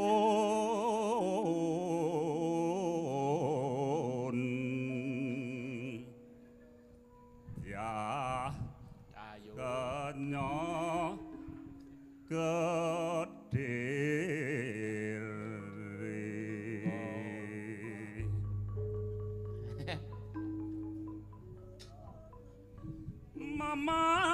manismu ango jiwa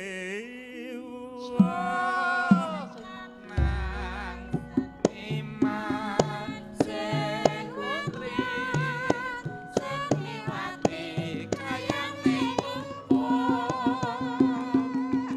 agaweron cite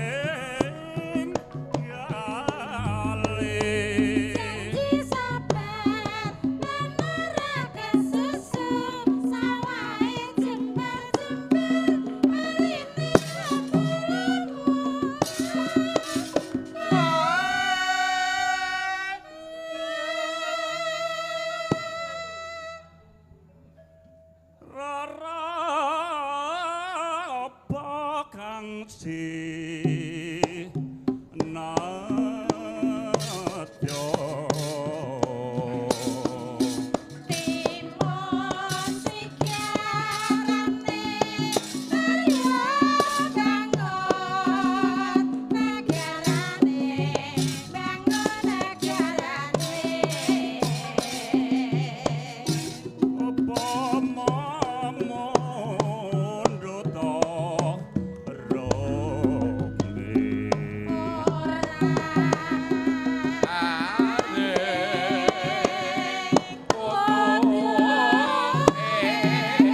tertentu tatu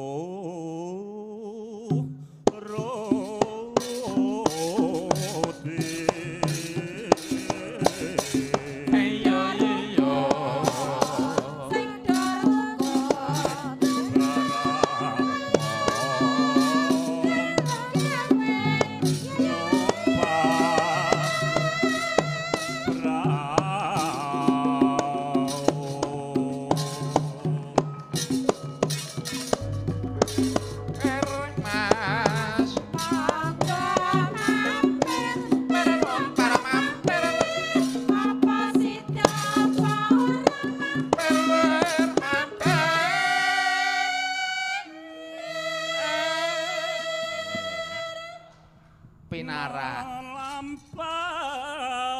tanpa mantan suarane etan paling ngulon apa sedyane kelakon setyane yang lakon madyane jolo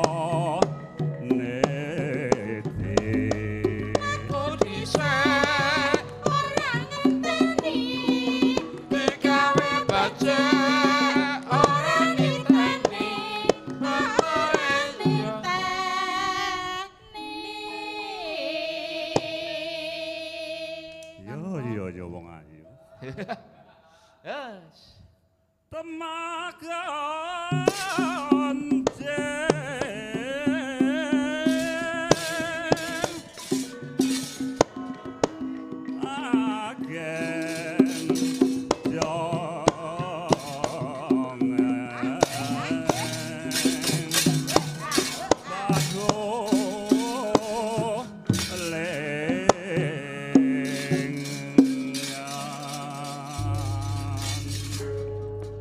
Iku wau bawane penyokot diri. Oh, nggih.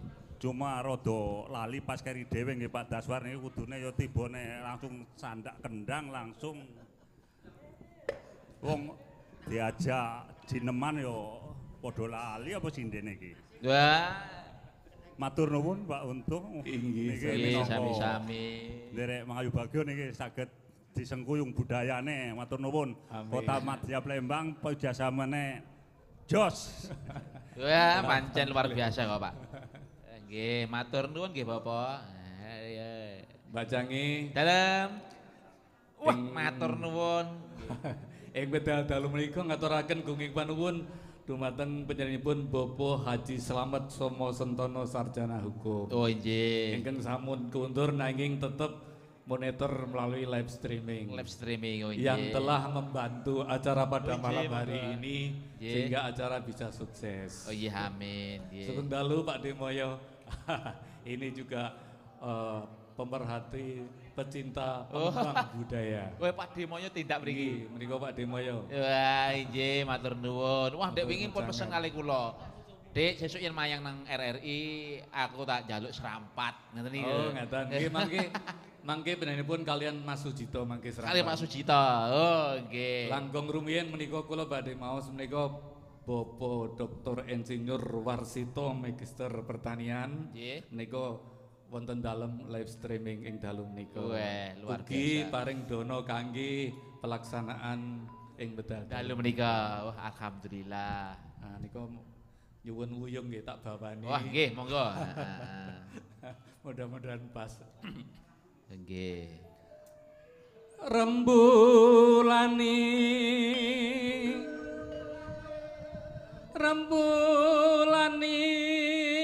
kurang dhuwur Pak ya Mas. Sumuna rendah dari lintang angabeki tawang. Wah, suarane sampean ya kung ngaten kok ya. Katonku biar yani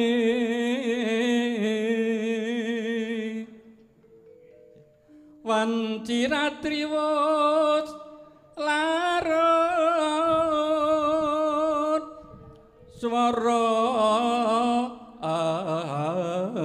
angin sumripit ripit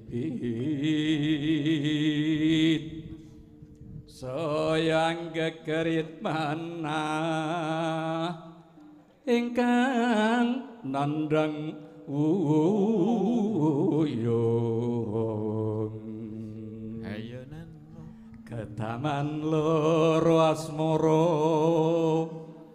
dokusumo wilangan songolan kali mugi welas mring kula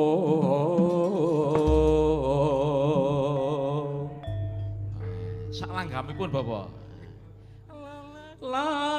laraning larang ora kaya wong kang nandang guyung lelelo mangan ra doyan rajena dolan ning omah bingung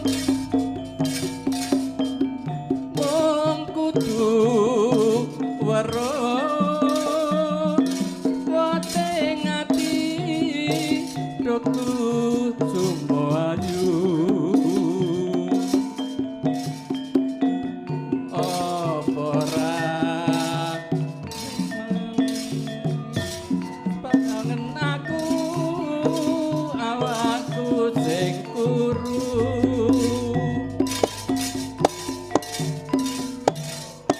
lapa muda leganon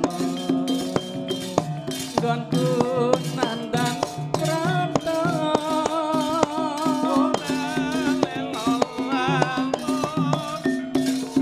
miting parwi dimen mari gonku lara ati aduh nyawa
wonten apa sinten, Pak? Matur nuwun. Menika Mbak Ngarmi. Kangge ngregengaken swasa ing medal menika, Pak Demoyo kalian Mas Dito diaturi. Wah, ya. Sampun menika nglajengaken Pak Moyo, monggo Bapak Moyo. Monggo Mas Dito, monggo. Monggo Mas Dito. Monggo dereng ngregengaken swasonten dalu menika.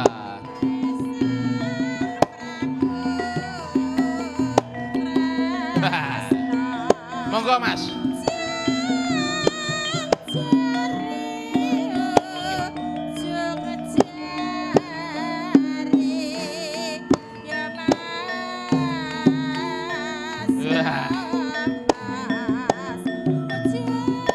Monggo, ajeng mriki Bapak.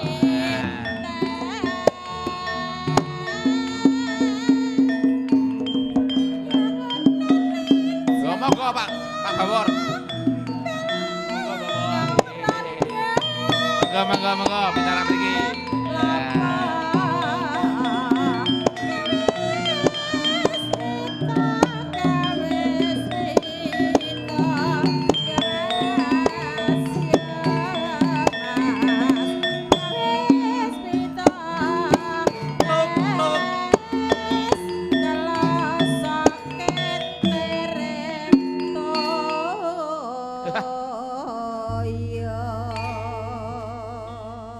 Riyen ora triya setan. Oh, langsung ngadeg-ngadeg iki. Oh, nggih, monggo Bu. Monggo sinten kadhe kladosi, nggih. Budhe Pur, Bu Ngatmi, napa kalih sinten? Bu Suci. Wah. Mbak Suci, ya, Bu Suci. Monggo. Jan. Budhe Pur, ora nyono orang Legiwa jebule ya iso nyinden. Yen nang omah gawane gur nyuntiki wong nang kene nyinden. Elak. Wah, ada kemajuan luar biasa. Ya, sesuk tak promosike nang desane sampean mriko. Tente mriko. Mangga. Oh iya, sesuk dadi bintang tamu sedekah bumi ngete. Mboten dangu melih enten sedekah bumi. Wah, Pak Moyo wis gagah tenan ning asta sampur wis. Ketok urip. Wah, apa padi? Oh, nggih. Wah, le anjas wayange sikir kesele. Mang salehke mriki mawon, Pak. Nah, nggih. Pun. Ngersake napa niki? Gonggo minor apa serampat? Ya wis serampat mawon.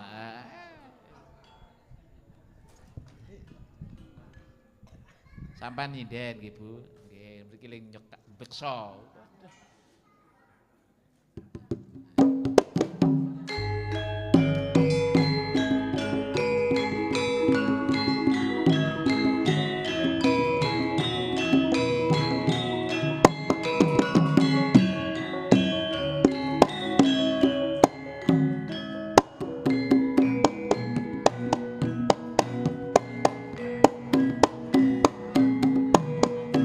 Yo, kok tak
Ajeng tambuh napa mboten? Cekap. Oh, cekap matur nuwun. Wah, jan gini yo pinter beksa. Wah, elok. Wah, ampun repot-repot to, Pak. Dadak rogoh kantong barang.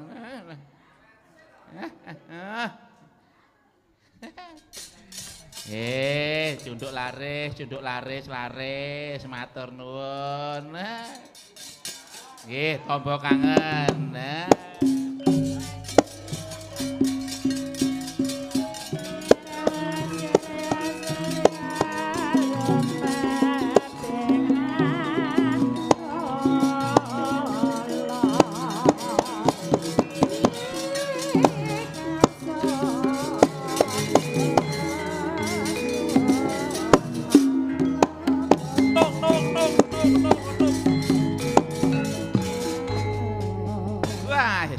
Elok.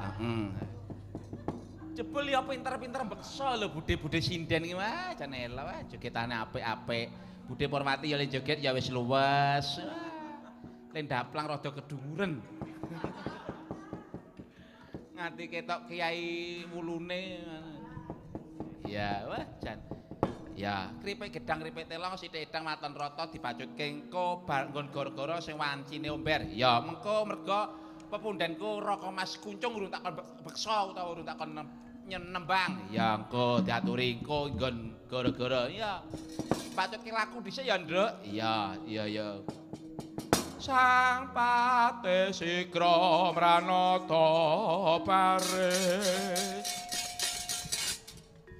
nyawiji kumala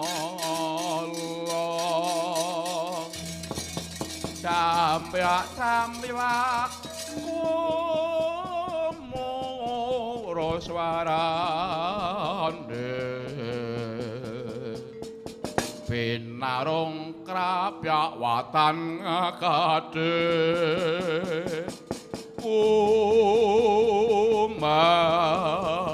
larar ngebeki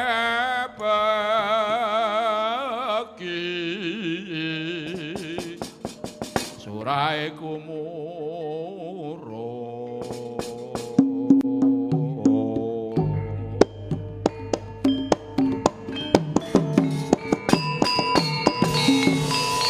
yen kapiyarsa swaranipun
sak nyatane kondang seret binaru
ingkang adoh ginawe cerak ingkang mangke kawonten ing laladan Kademangan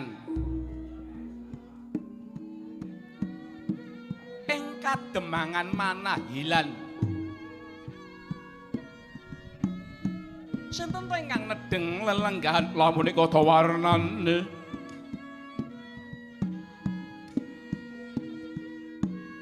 Ki Demang Wijrapa ingkang nedeng lelenggahan denadep garwani rengkang dahat sinut tresnani lenggih Nyai Jari sinambung pungkur putra ingkang satunggal-tunggalipun putra Ki Demang Wijrapa lenggih Bambang Irawan Riwasa satata imbal pangandika mangono pangandikane Ki Demang mecah sepining swasana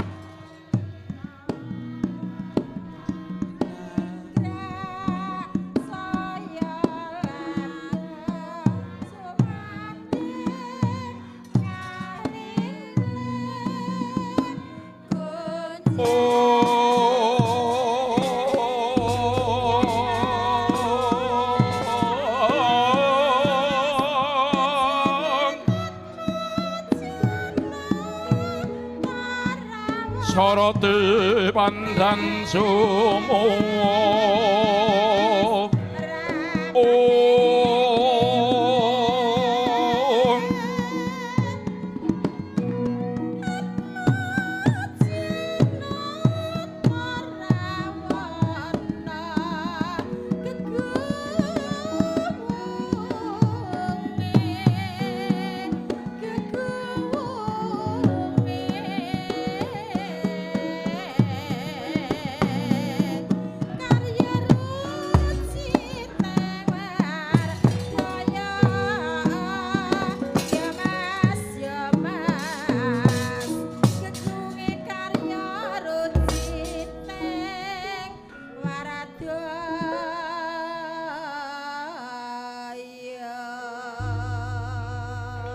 Andrahing kang puspita arum kasiliring samirana mrit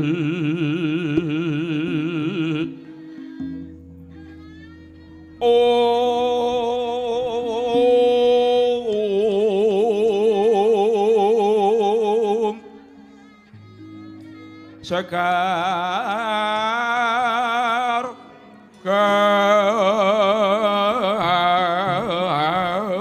kadung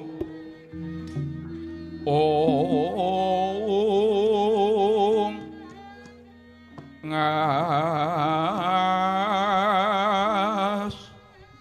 gandahanyo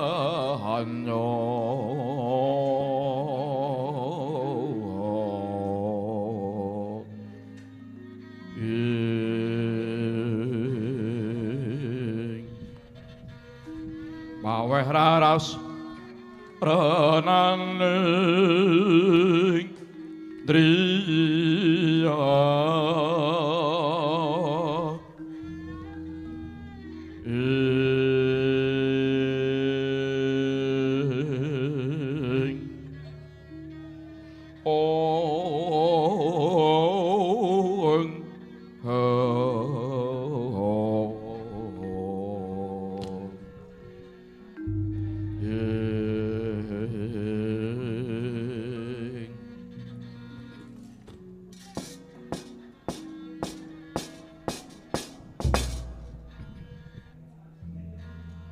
Gusti kang akarya jagat muji syukur ngarsane Gusti Kang Marwa Bawana muga paringana rahmat kalawan panjenengan ingsun sumarambah marang kulawarga ingsun lan muduna marang kawula ing manahilan wong urip beja-bejane iki ora kaya aku Demang Wijrapa urip tansah sinanding garwa sanadyan aku ki karo bojoku iki umure ya sungsate rada akeh. Punapa ta merah ingsun prihatin waspagung mijil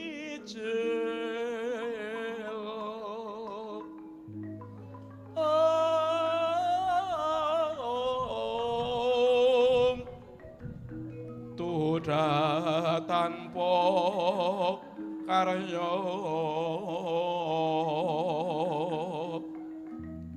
sengkang rena makan Gusti kalung reno sak sekarnya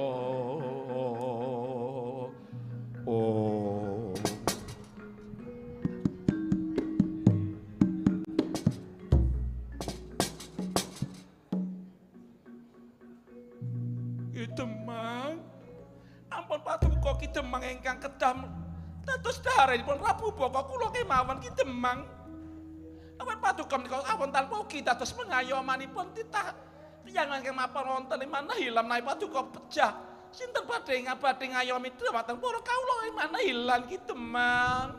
Kula kemawon Ki Demang. Kula ketat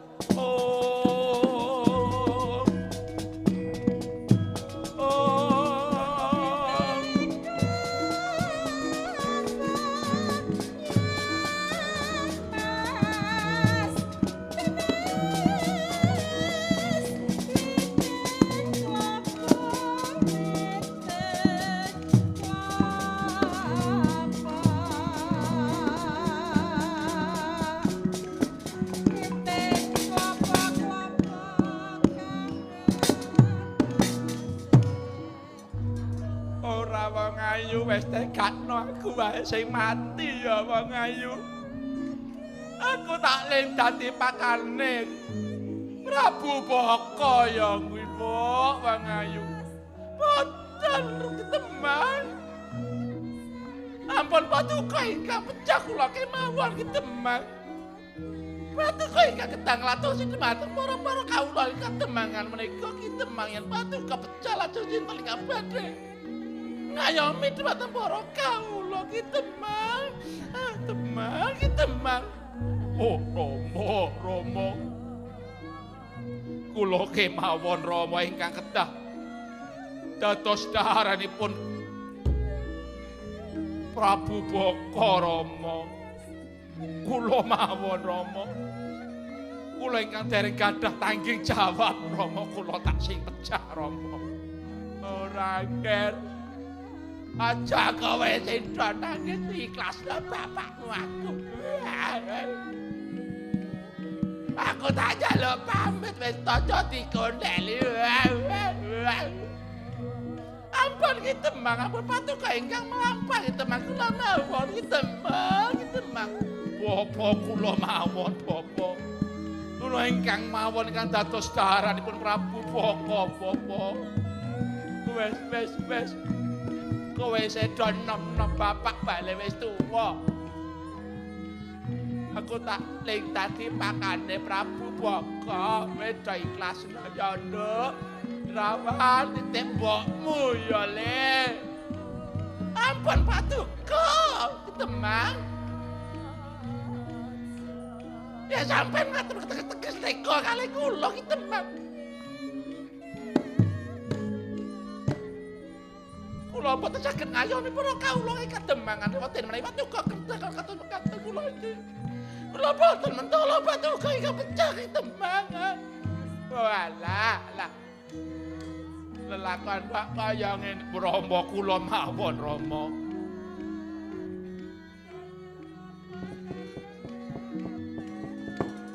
Wauta. Tangise Demang Wijrapa kapireng Dewi Kunti Talibrata.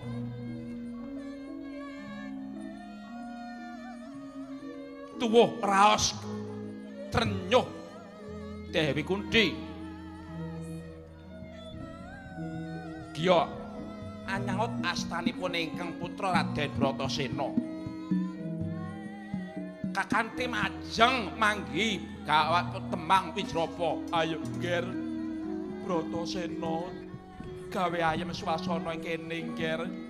Wah, ayo.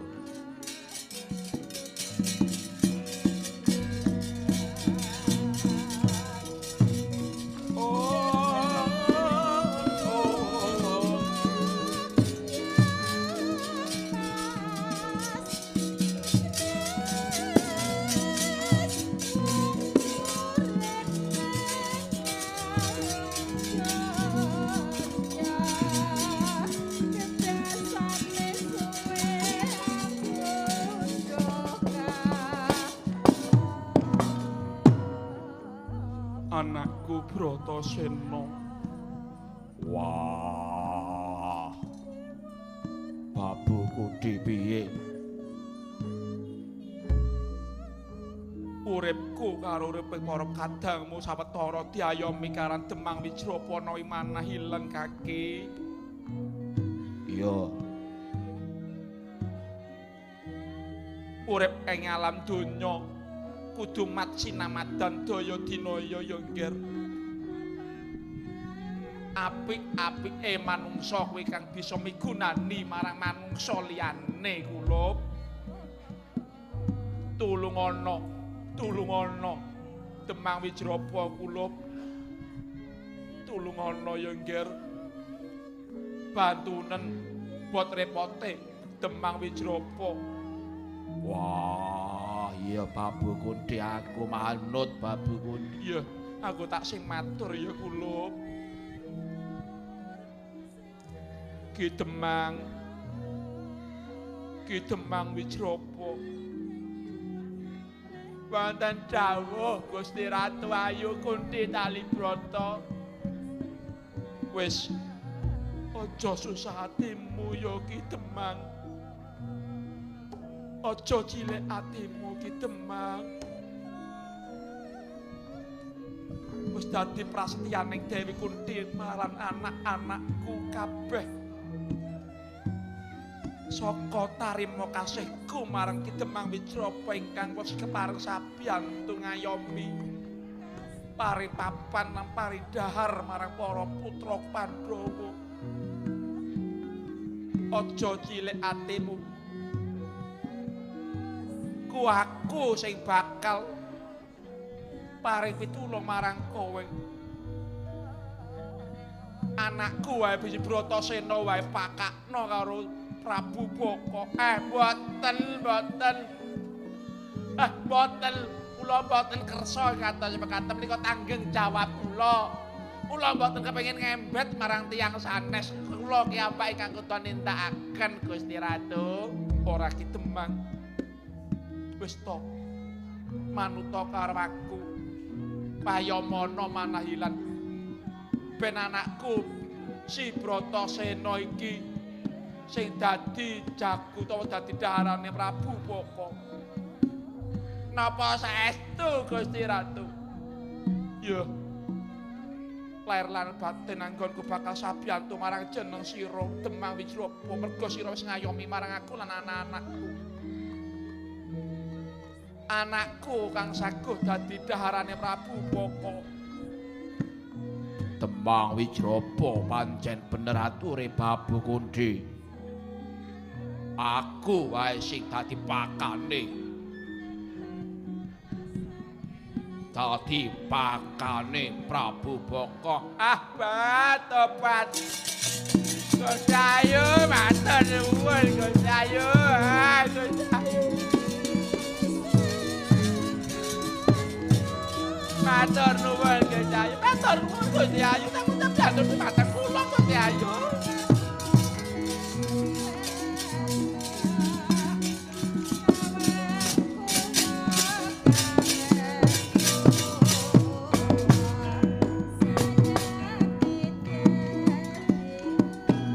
Ngaturaken kenging panuwun dhumateng Paduka Gusti Ayu Dewi Kunthi Talibrata ingkang sampun kestu sabiyantu dhumateng kula Yayah Wijrapa.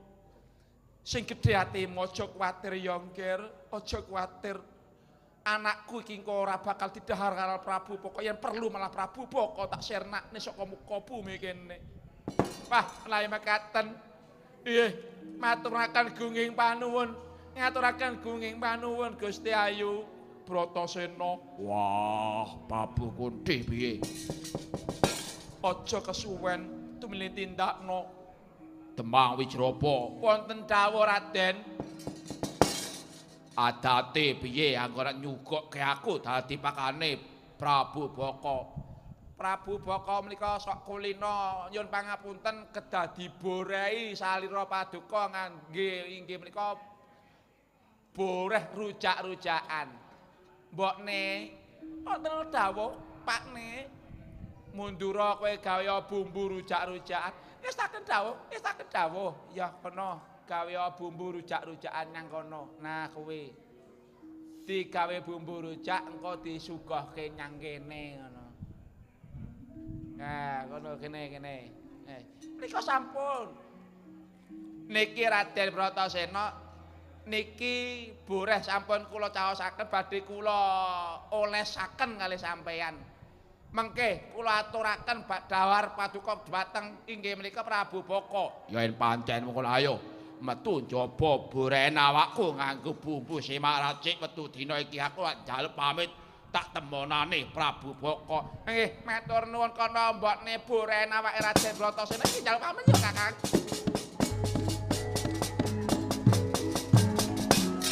Bima palakuna anduklu sakaring kula.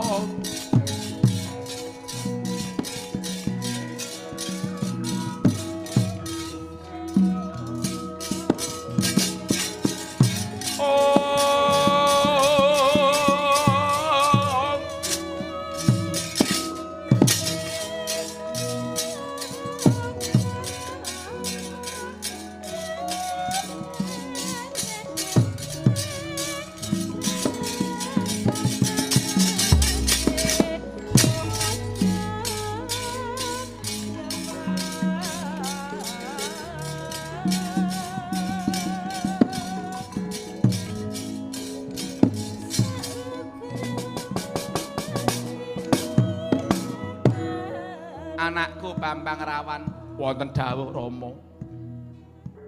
Sawangen budi pekertine Dewi Kunthi marang ak dhewe. Ak dhewe iki mung iso ngayomi Dewi Kunthi paring sandang karo pangan karo penginepan sewengi. Ning parandene anggone males budi karo ak dhewe ditohke nyawane Raden Bratasena.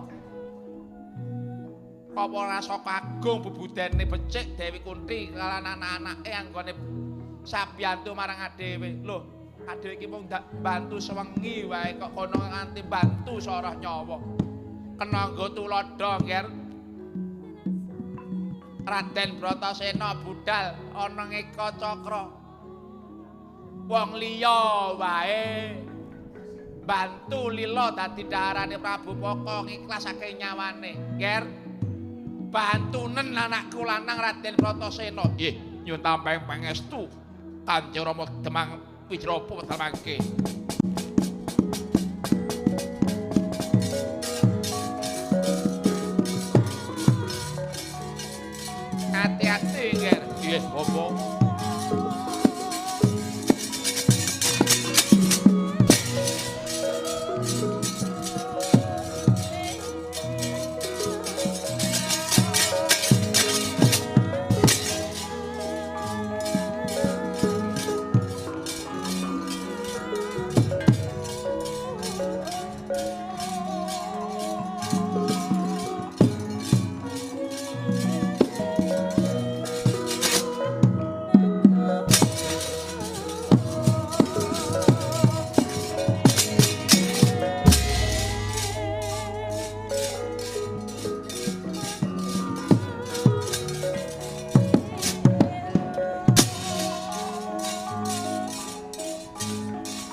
padha ngenthek-enthek si panunggal patenono panunggul apa dosane dosa ngungkuli sasama aja di ndak kewalat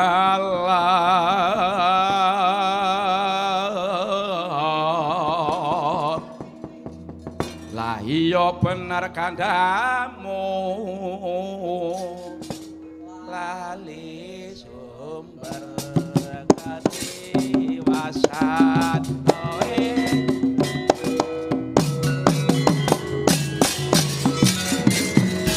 wah ladalah wah reti sing tak karepke tak pinter kok lele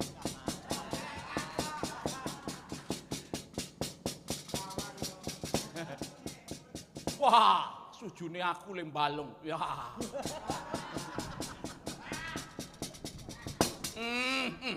oe oe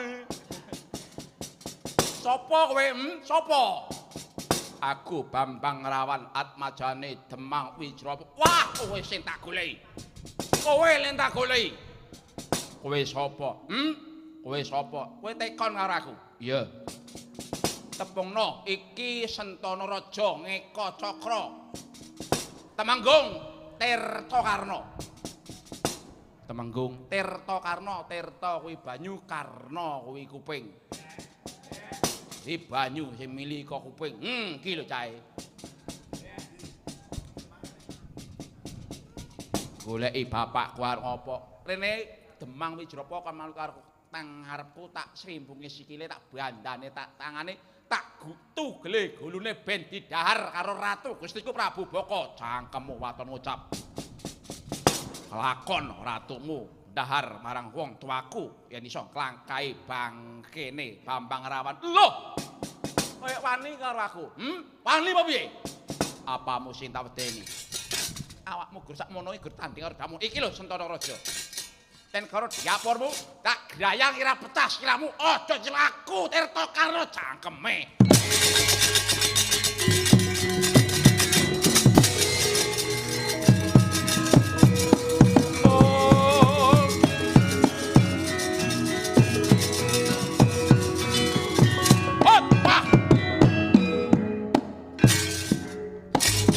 wah jotos di separat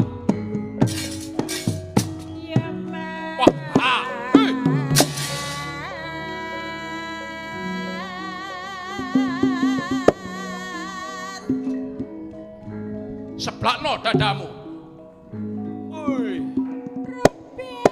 Oh. Ah. Aja endo. Hut.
Ban kataku pecah dasmu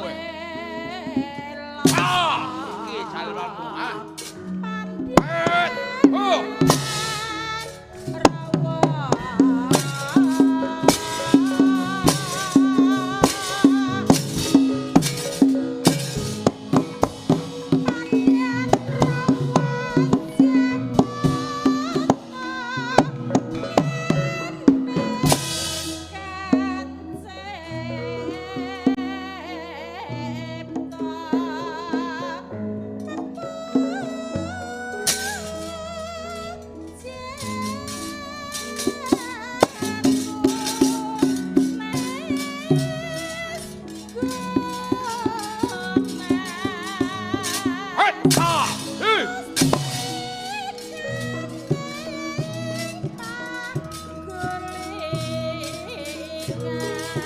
tangi. Oh.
Liyane kalirawan.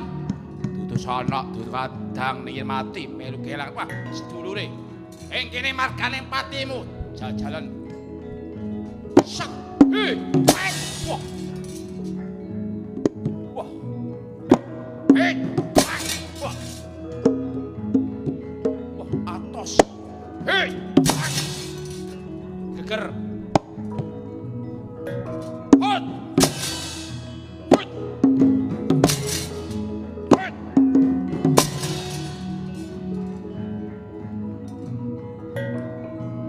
Maleso. Aremno. Hot.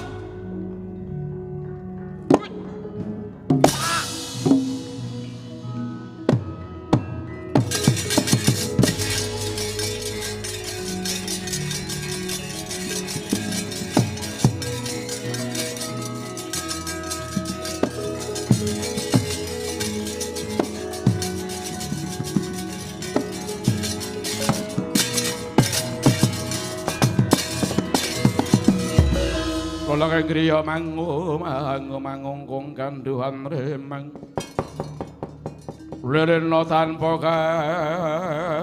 kahaning amok Suramrata Jayamrata aja sing emeh-emeh nek tanding ayo aku mungsuhmu ha.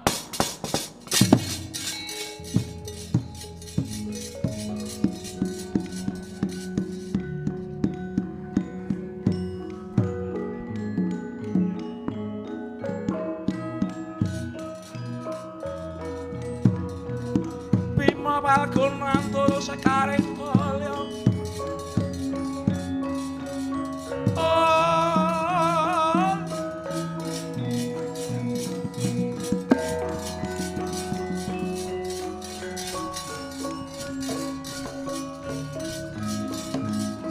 Balengeng kriya mangungkung kanduan remegem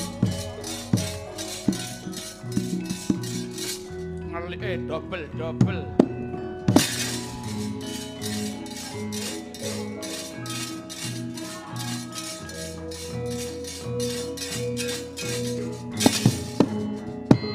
Wah, mana hilane ora ene wong sakmene gedene. Sapa? Bratasena. Minggat. Ora minggat gecek dasmu. Ora percaya jajalan. Wah, gandeng aku percaya. Balik.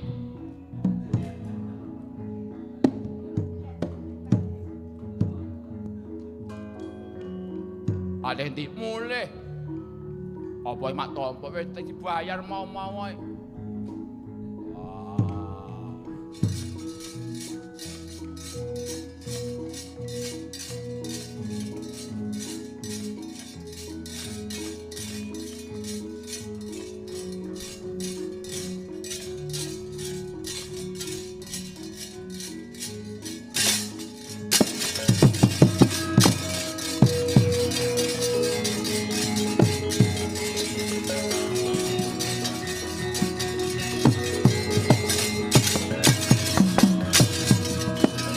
Ene apa mlayu-mlayu wae kedrawasan sinuwun. Ngeka cakra ketat dengan pangane sampeyan ning gegedhen panganipun. Gegedhen piye? Aja manggi jenengan sanjangi menika daharan paringanipun pegawan penemban saking Manahilan. Wah, yen ngono teko daharanku nggih menika mang panggi Ki Ambak Silun Migato temonali. Pakanku wetu dina iki.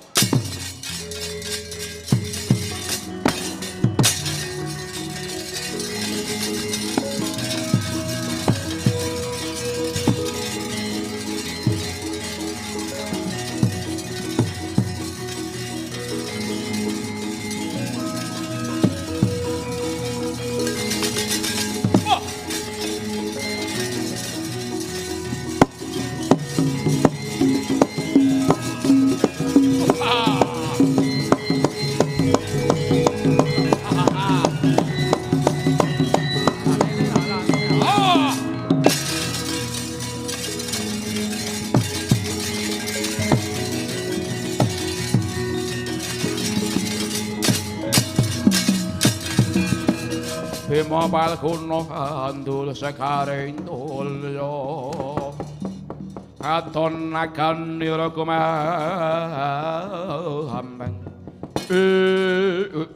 ladalah ana pangan teka apa kowe bener utusane Demang Wijrapa.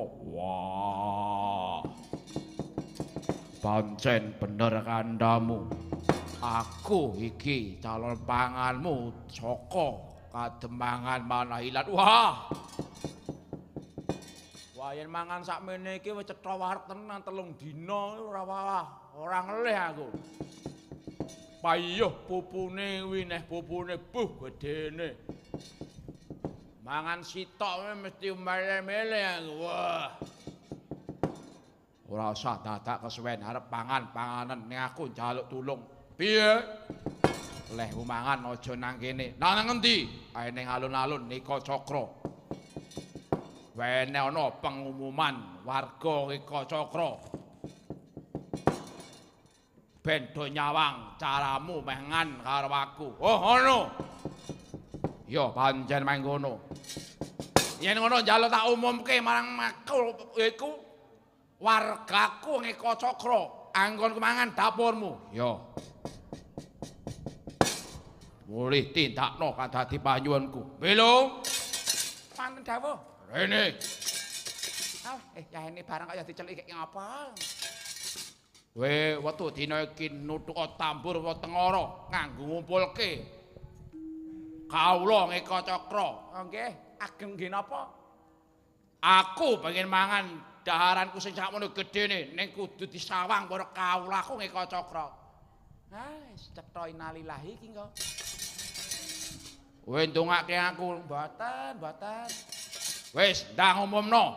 Wektu dina iki aku bakal dahar wareg dina iki. Oh nggih. Tak umumne. Tuh dina iki.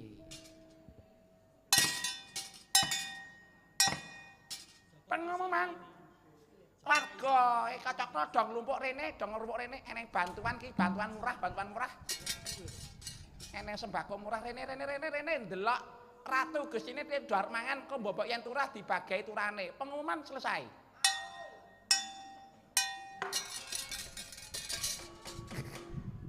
Iki ngopo to, Lung? Menengo to.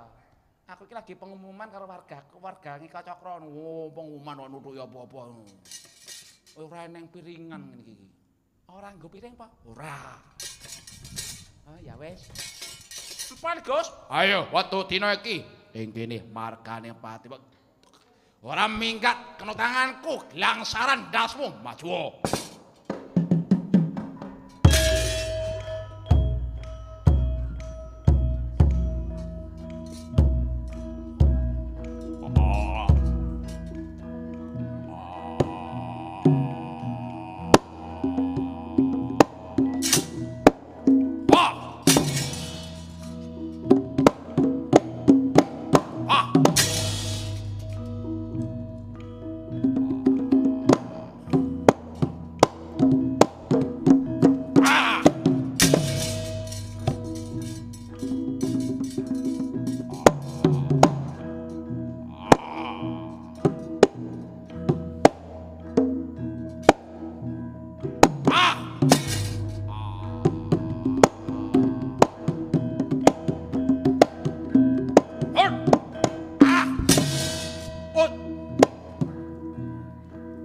Apa-apa, ayo.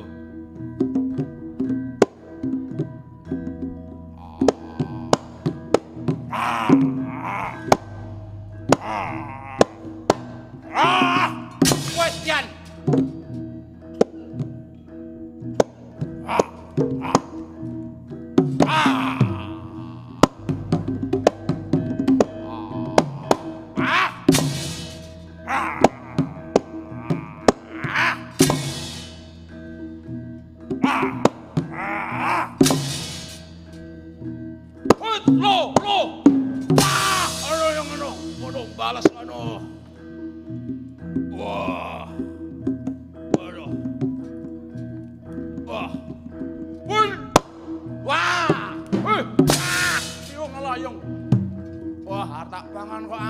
Timbalan jotos ono.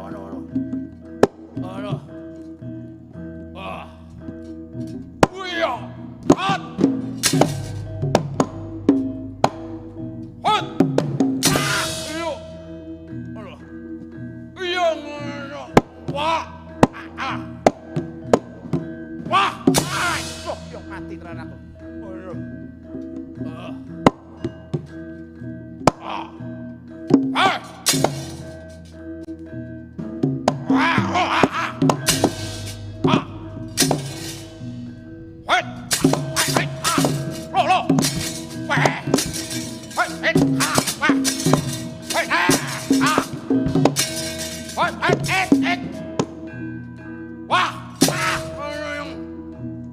Wah, arep mangan angel tenan ngono.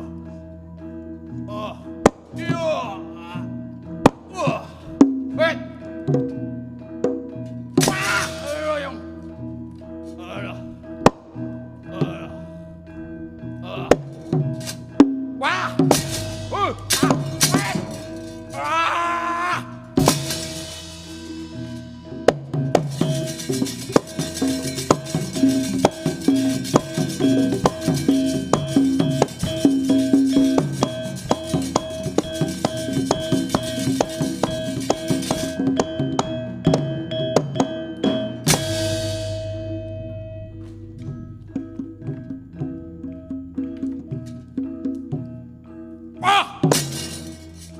Tenanan le mangan cilaka ra sida mangan aku kok. Ah. Ah. Hot. Ah. Hot. Ah. Weh. Hot.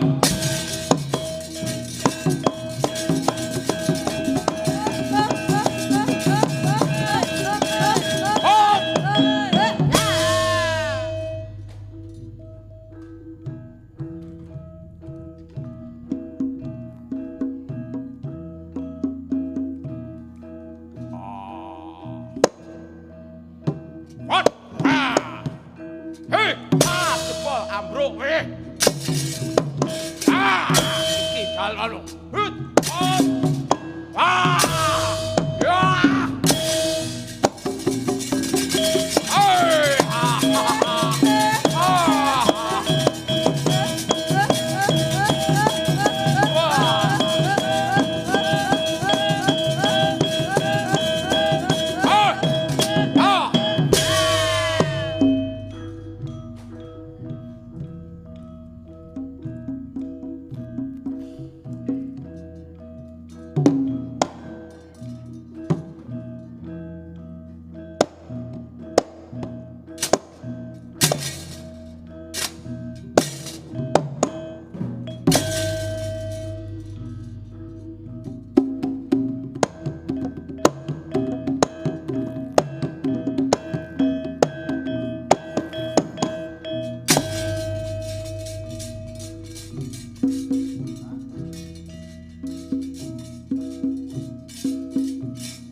sida innalillahi wa inna ilaihi rajiun.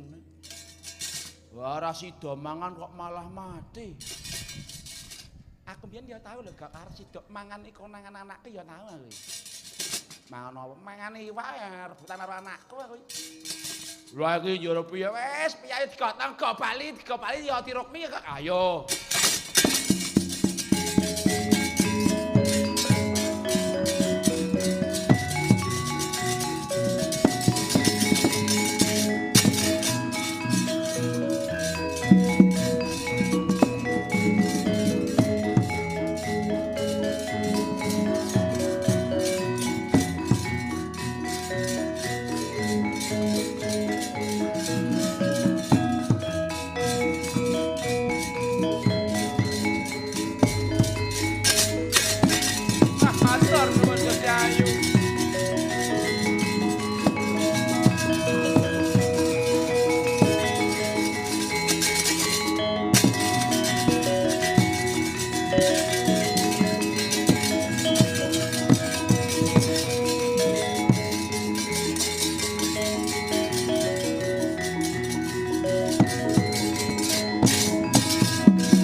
Sikropala kang tumingal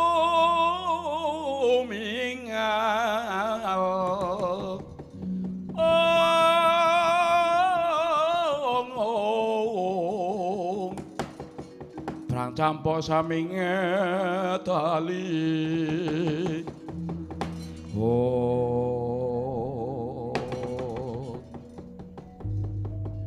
Matur nuwun Gusti Ayu panjenengan sampun sabiyantu dhumateng kula. Wijrapa gandeng iki angkara murka ana bumi wis ilang wujude Prabu Baka.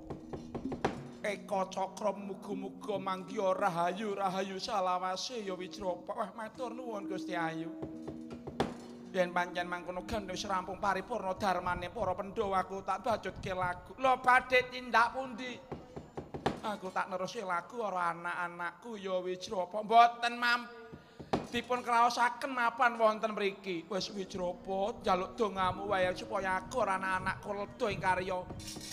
Muga-muga anakku kabeh wae manggiya yuwana lan kamukten ingkang halal ya Wijrapa nggih. Menawi mekaten paduka mboten langkung rumiyin wonten mriki kula namung nderek kenceng karep paduka nampuja pangestu kula donga kula banyu milih dhumateng lampah paduka Gusti Ayu. Karya rahayu ya Wijrapa aku njaluk pamit titip Eka Cakra. Ayo mono kaya anggonmu ngayomi karo manah hilal. Nggih sendika staken dawuh Raden Bratasena.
nagri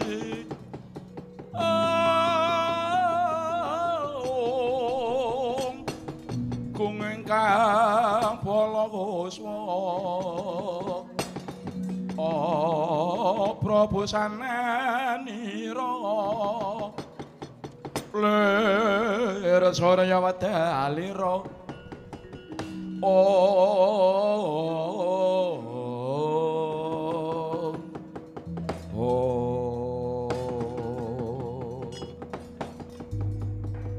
anak-anakku ngger kabeh wae Pandhawa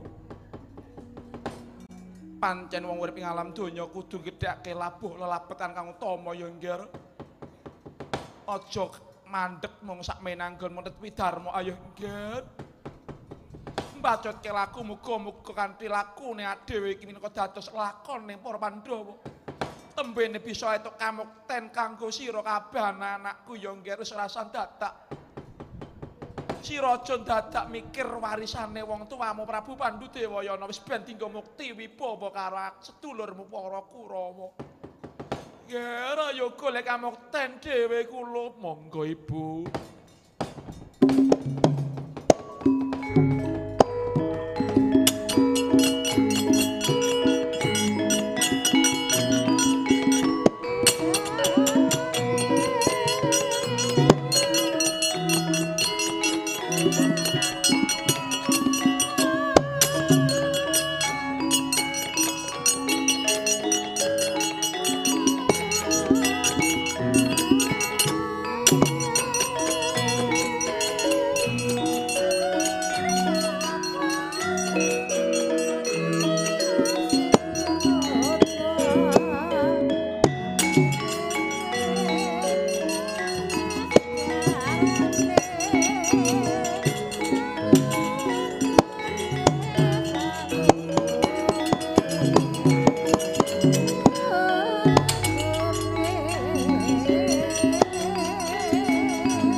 mung sira tu ing arum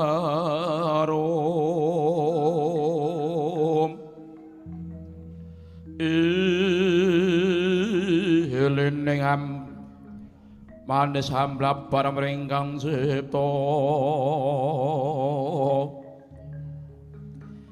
sumarambah we pranti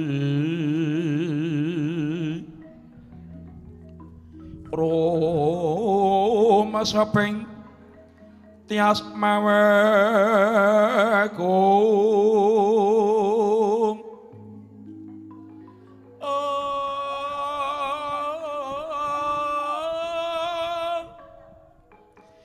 mustikaning Hapsari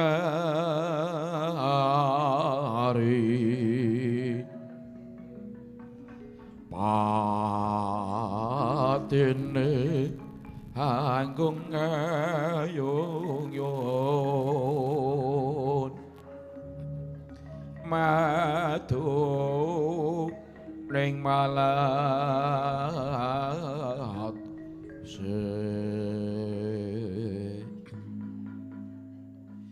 witing klapa Jawa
Madya laras sinaras kadining kandha kudup kumedhap kadya kedhep ing kenya kang dinali Rama karuna ron Panjrasiti tidhem permanem perbawaning Tiraka Taman Candra Kirana rewentahing ngalela kadya pinar bawing Surya Ratri gitaning Brahmana kang kapadhaningsih Dupi wis kasaputing tumain dalu dereng wantri ora kaya mapan ing laladan Ngayogyakarta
Pos nggon kene iki pancen angel nggon-nggonane. Iya.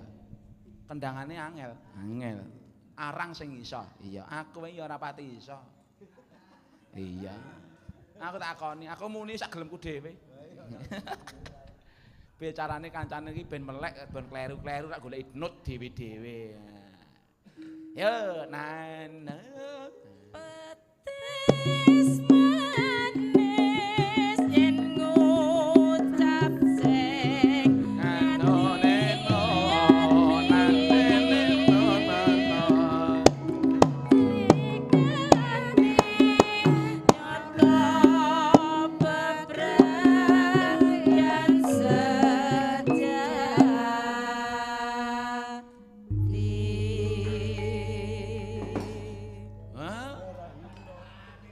sing arep njur menyura.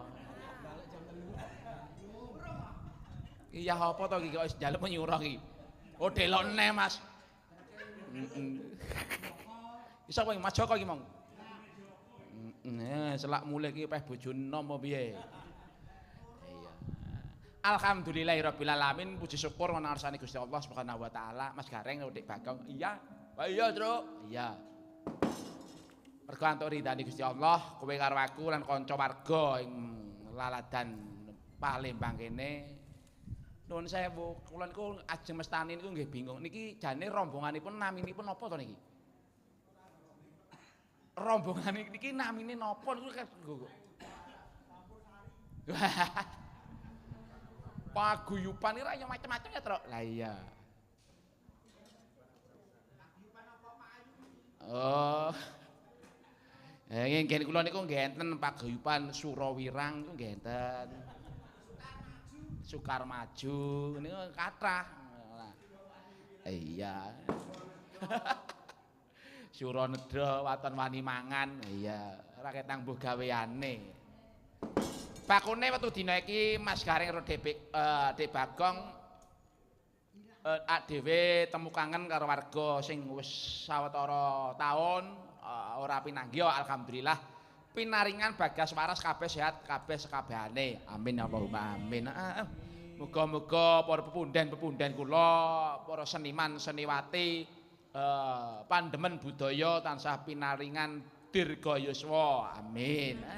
Kathah rejeki ingkang halal barokah saged sangu kangge sangu ibadah wonten Mekah Mukarramah amin. Ayo ya terus wah jan Abang iki dipengestoni karo Waranggana papat cacahe. Ayo iki mau limbukan durung tepungan. Ayo tepungan siji bakal siji. Ayo. Aku tak tepungan. Kowe gong ayo no milih nom. Engko bar iki nimbali pepunden-pepundenmu. Ayo. Bapak Untung karo Mas Kuncung. Ayo. Cilikanku rambutku dicukur kuncung. Orang nganggo gawuk. Ya, jan. Bengi-bengi, wah niki luar biasa nyuwun pangapunten niki berkahi rencang kula saking pedalangan SMKI samping berkahi. Dadi walaupun niki di dalam rangka streaming ngeten niki luar biasa sing berkahi. Niki kanca kula kait wau njaluk lagu nggih kathah. Niki gandeng wedale dereng enten nggih, Mas. Niki saking Yudi Curup minta lagu Mawar Kuning. Wes. Kula Mas saking Piji Kacangan Boyolali. Njaluk Buyung Gedruk nggih. Iki kok seniman tradisional musirawas ya njaluk lagu wes engko. Iki pupung isih enek wektu mirungkan sedelok meneh. Ayo. Wancine jam 3 kudu bubar lho, Truk. Aja kuwatir ya gur ngringkes lakon ae. Oh, ing keluargaku iki ngruwes lakone cepet. Wah, iya ya, Truk. Iya. Iki mau wis 2 lakon ganti sak lakon meneh. Iya. Pira wene? Iya. Ya, tebungan. Sing pinggir debok dhewe sik ya, Truk. Lah iya no, iya, tak tepungke ya, Truk. Iya lah. Bar tepungan wah jan. Iki aku ora pangling iki wong kulino sok amor ya anggere aku mayang rene. Apa ya anggere Bagong rene karo budheku Suci iki wis ora pangling awake kaya sok mbiyen sprene-sprene wis panggah lemu ae. Hah, ayeme. Iya, napa tesih daleme wonten mriki mawon, Budhe? Oh, nggih. Niki garwane nderek. Wah, jan iki angger tindak tembung ndi mawon sarimbe tok nggih, Dik.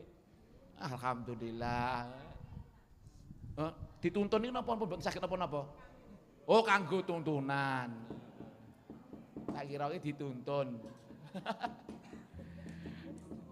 Lah nggih, mugi-mugi tansah pinaringan sehat mawon nggih, Budhe.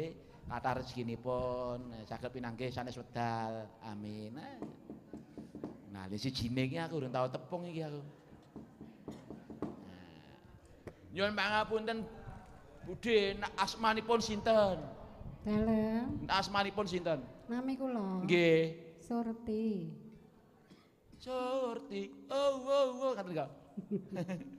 Napa saestu? Saestu. Dalemipun mriki mawon. Dalemipun wonten mriki.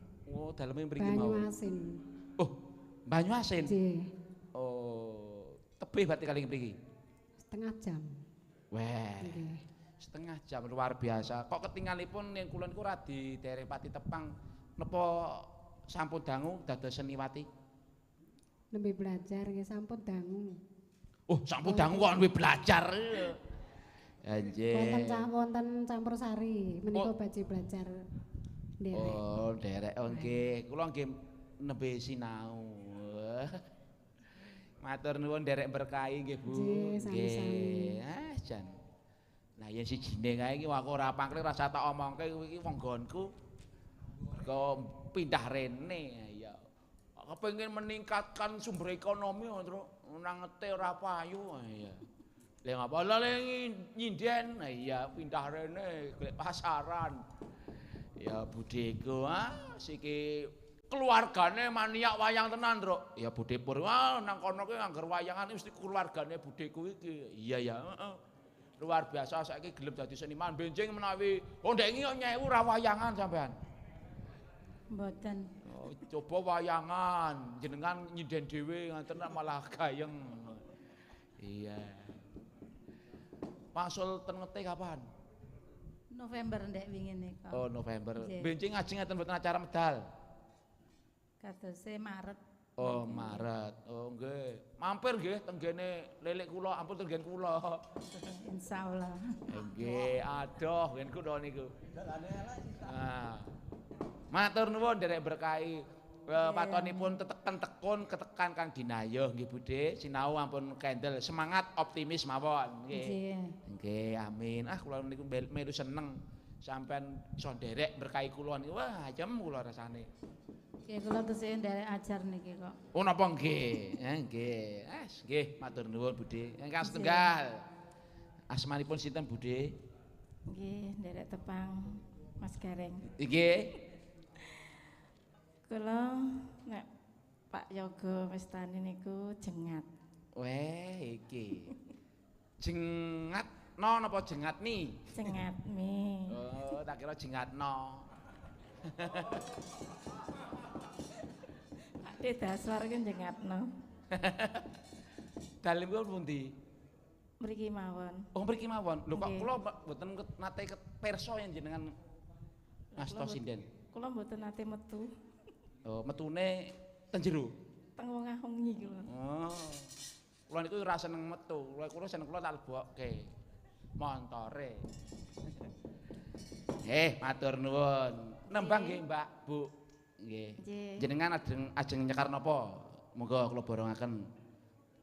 Nyekar napa? Ajeng jineman napa ajeng napa? Bawa sesideman. Nggih. Nggih, monggo. Insyaallah nderek belajar. Oh nggih, ya sesideman. Karya Bapak Haji Sukron Suwanda. Nggih, nyuwun sewu, mbok menawi salah nyuwun pangapunten. Oh nggih, mboten napa-napa, sami-sami. Wiwitane. Mangga. Wiwitane.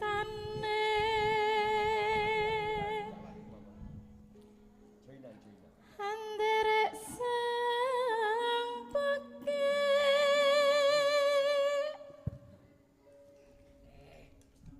priya bagus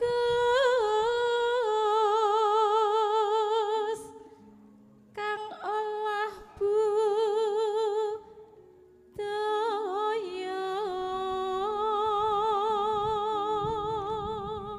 Aja padha piye ngawur. Sowan menyang kutha gedhe Bantara terus gayung yon ben derut terus gayung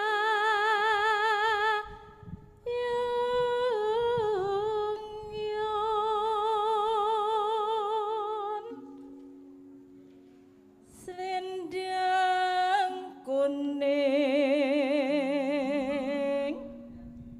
kang saking ukir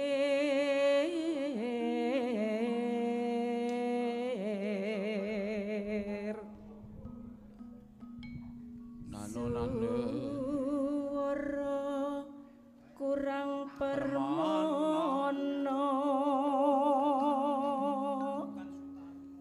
ning wasis ang glungro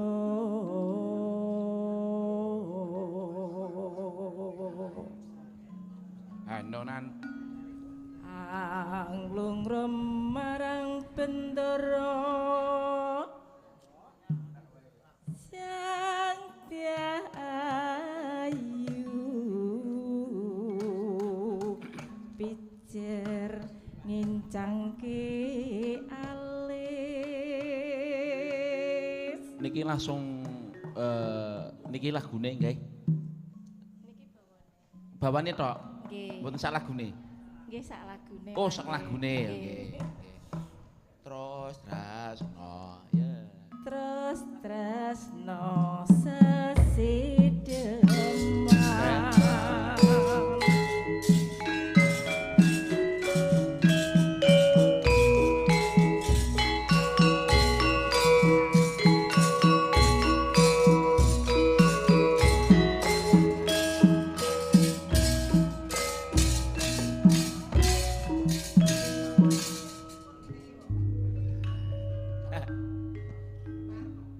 Mlotrek larase.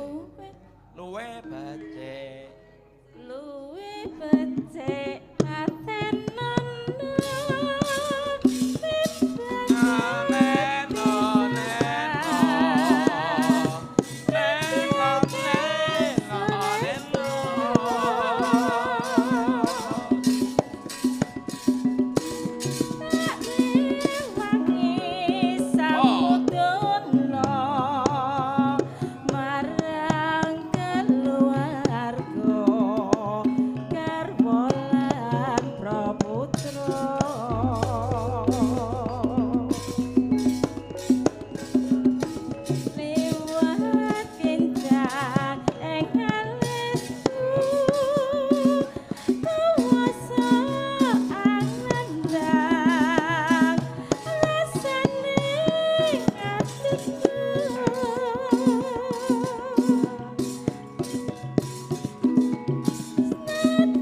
nano nining kuwi pose ngono kuwi nggon Pak Sukron.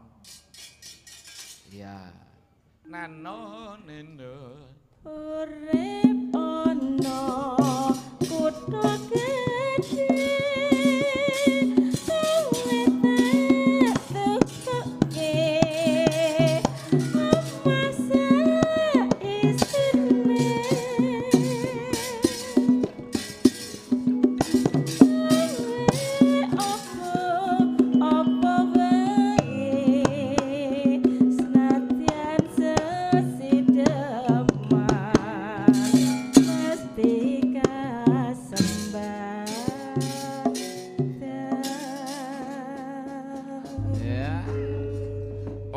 suarane jampun sip. Sae. Kalih gemeter niki. Wah. Kula mawon nggih gemeter ngene. Nggih, matur nuwun. Oh nggih sami-sami. Nggih geser sijine. Budhe pur. Yo niki kanca-kanca Danan Jaya. Danan Jaya niki grup kula. Grup krawitan rombongan yoga kula namine grup Danan Jaya. Niki do monitor. Budhe pur kon nembang. Lho niki ibuke, ibu kula. Engko Bu, nembang napa? Niki kanca-kanca rombongan wayangan kula nggih do ningali. Enggak, kok do ningali. Jeneng nyekar napa Budhe? Podang kuning. Oh, podang kuning. Mawi bawa? Kula tak belajar. Oh, nggih. Iya. Mangdo ngrungokne iki kanca-kanca Danan Jaya iki lho, tanggane dhewe. Enggak.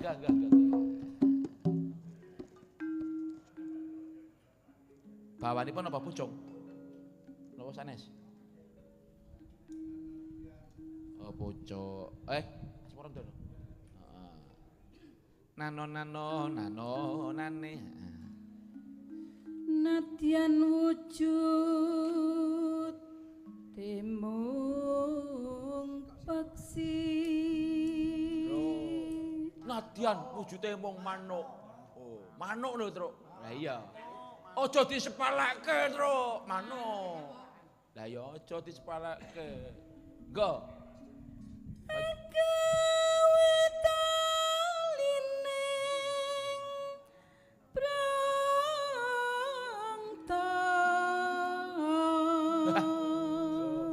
Manuk iso gawe taline bronto ngono. Apa ya kandhane anggrira manuk, iso gawe kangening bronto ngono. Oh tenan, terbayang-bayang kan. Apa aku nang omah ndek manuk. Enggak. Nane. Alus manis termra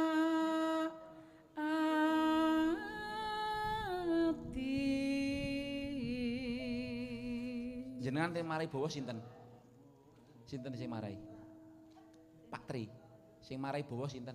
Sanes saking anu mawon sinden-sinden sing pun kondang niku ditiru. Oh, ngaten. Oh, nggih. Pancen kudu niru. Tapi gurune nggih kathah niki sak yoga sampai dari Sabang sampai Merauke. Pak sinten niki? Pak Daswar dumugi Kenong mriko nika.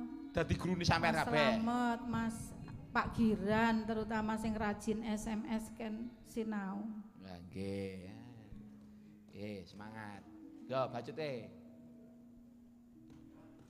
Wis wenggon kula lana.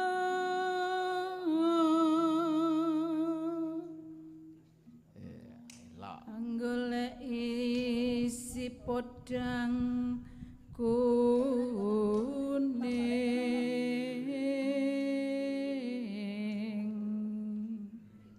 Nano nane neno. Ipo bunga hinga tiku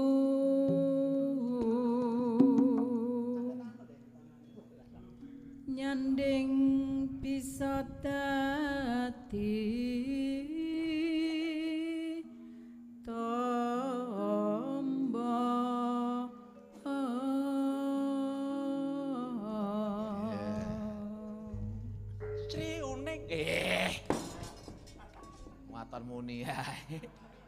Lah lagune ya ngono kuwi bawane. Ya ora kuwi podang kuning kok. Enggak Bu. Bagong. Ya. Esuk awan ning omah wis ora krasa. Ya, ayo ya. Luyuran anggolek sing kasayang. Obang-obang mitur anggonku ora krasa esuk awan nganti wengi.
apik wi sungane Gong. Wah, nggonku malah rung eneng.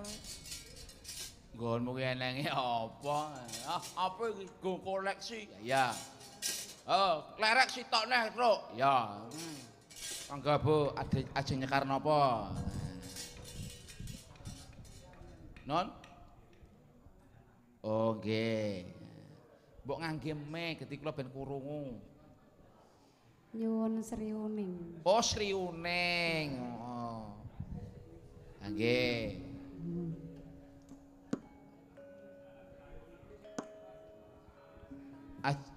Bawa.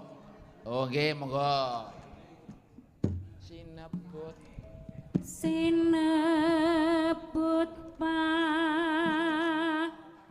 lawan putri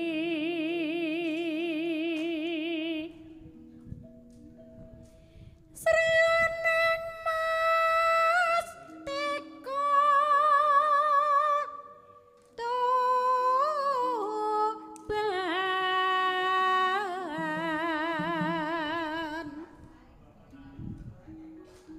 putra Kanjeng Suralawe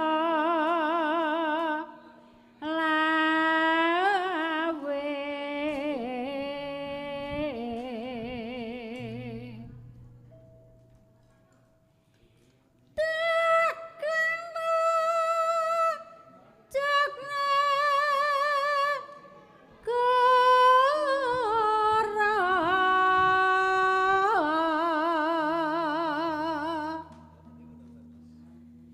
Bebela wirat moyo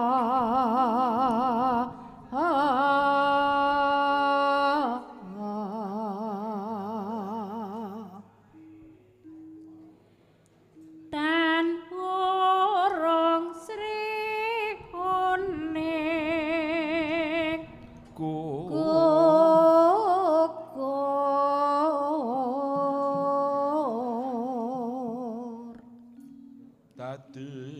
dadi kusumane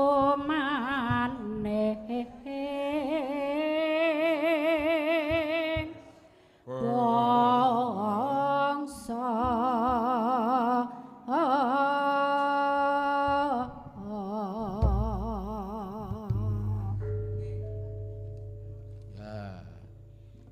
Sri Uning Mastika Toban Putresna lan sabaya pati marang Raden Wiratmaya kang wus prasetya Alatrawati Sri Uning datang kraita kang sita kadange pribadi Wiratmaya putrane Suralawi ati-ati dolan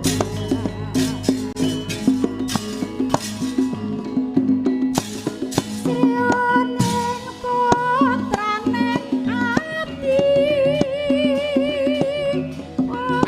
Wosapati nalika ing undi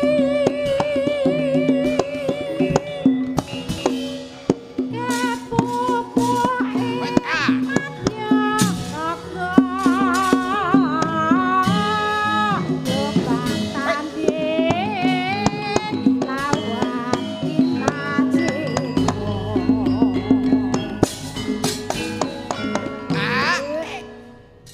Wah, garele joget. Was.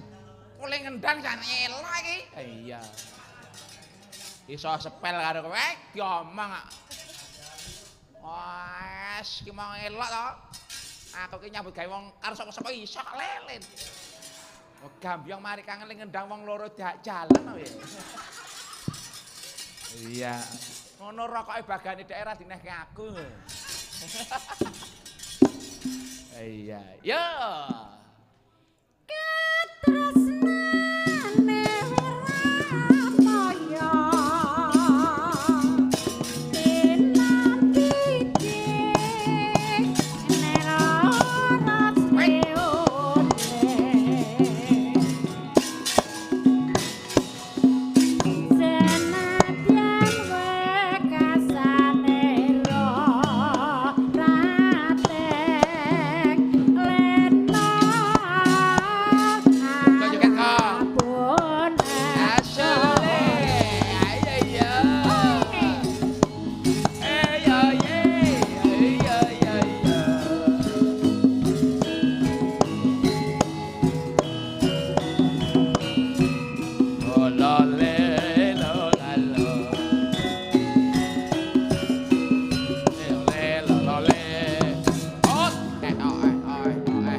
balungnya nggak apal banter.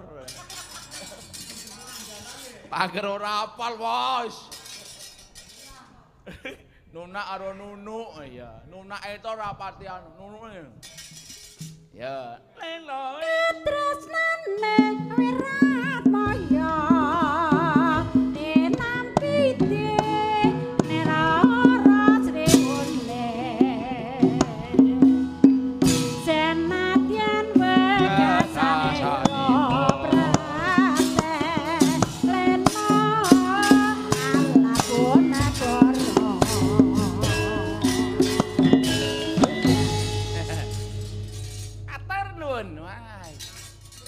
iya. Wah, jan seneng akang ndelok Limbanrung berak ini. Iya. Saya wengi saya semangat ya. Iki enten iki ada tamu mirsani saking Cinta Manis SP. Wah, tebih iki matur nuwun. Sanes wedal tak ken minggah panggung karena ya mergi winengku dening wedal. Wedale nggih sampun dalu jam 3 kudu bubar. Muga-muga sesuk iso pinanggih karo kanca-kanca. Amin. Yo bacotke lagu dhisik, Truk. Yo.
Waning taloka kadilangit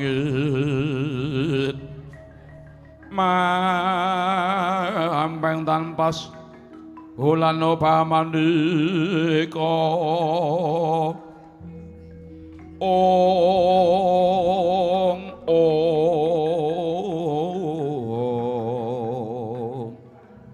lintang toliwa kusuma wasmawur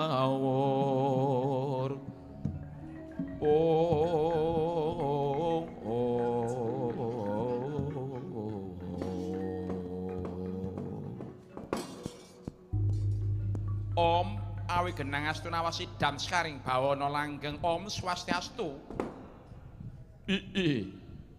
Midering rat anggonku ngubengi jagat saisine. Mung anggon ningsun ngupaya ana kendi pernae para putu-putuku para Pandhawa. Oh ya dalah. Jebul mapan ana telenging wana kene, Kulup. Prita lan sira Pandhawa. Ayo kaget pun bapa ing Talkanda ingkang prepeki marang jeneng kita. Duh penemban sungkem kula katur. Ya ndak tampa sira ngger Kunthi Talibrata ngaturake bekti marang Puneyang.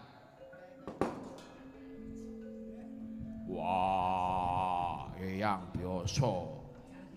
Bisma kang prapta padha becik. Iya Bilawa ndak tampa kaki. Bekti kula katur eyang Permadi ya ndak tampa. Wonten mriki atos menapa eyang manggi dumateng para putra Pandhawa. Kundi alasanipun bapa trenyuh marang jeneng kita, aku percaya marang jeneng kita yen to sayektine sira iku jarit nganti sumundul langit. Hanjula kaya sumundul ing angkasa atinira. Ning sing kaya ngapa lan kepiye wae ngger ndak jaluk si gedhe rasamu. Pandhawa sak bubaring bali segala-gala sikira kinira yen to para Pandhawa wis kabesmi ana bali warana rata. Kinira yen to jeneng kita kabeh padha murut kasedan jati.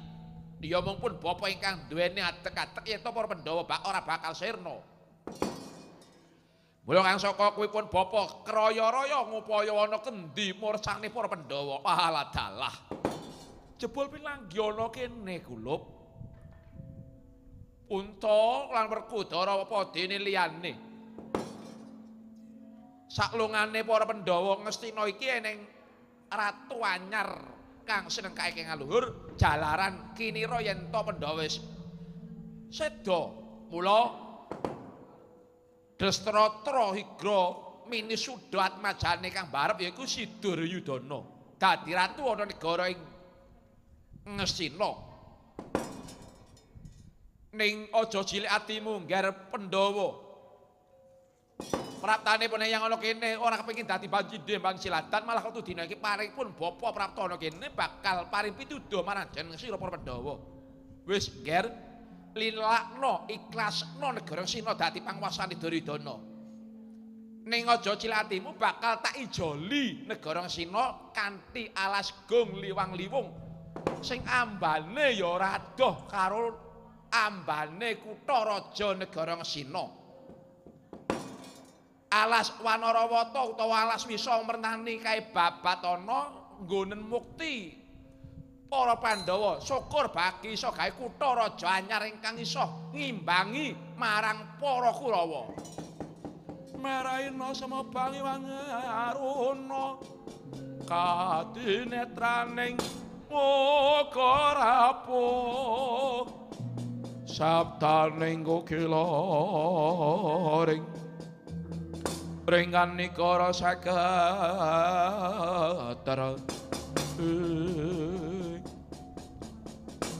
Pandhawa. Wah, apa? Ana dawuh saka eyangmu ngger. Ndak kira malah kepara bener wong kepengin mukti mibawa aja sok kulina jagake warisane wong tuwa. Yen wong kuwi sok kulina jagake warisane wong tuwa, duna dungkape bakal congkah marang sedulure dhewe. Luwih prayoga ngger kowe padha makarya dhewe. sira padha yasa negara dhewe sagu ana negara wana mertani kae babat ana ya nggih pun ibu kang tansah paring pandonga marang jeneng sira anakku wis kabehane. Wah. Loh yen ngono aku njaluk pamit tak babatane alas wisa mertani. Perkudara kowe sagum babate alas mertani. Ya walah dalah nger. Yen pancen mangono syukur sekti jumurung. Malah pun bapa ora kendhat bakal miminto marang ngarsa Gusti Allah tak rewangi cegah darak kalawan guling nger enggal dek karo anggon yasa negara enggal. Ya ya nger aku wong tuamu ibumu tansah nyengkuyung marang jeneng Lekasira para Pandhawa. Muga-muga anggonmu babat ngalas iso makarya lan bisa yasa negara. Muga-muga salis ing sambi kala para Pandhawa tindakna ya nggih ibumu kan bakal mangayomi marang jeneng sira kabeh para Pandhawa dina iki. Aku ya pamit babu kula nyepamit ibu.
Mar, kok turu ki ngopo nang kene?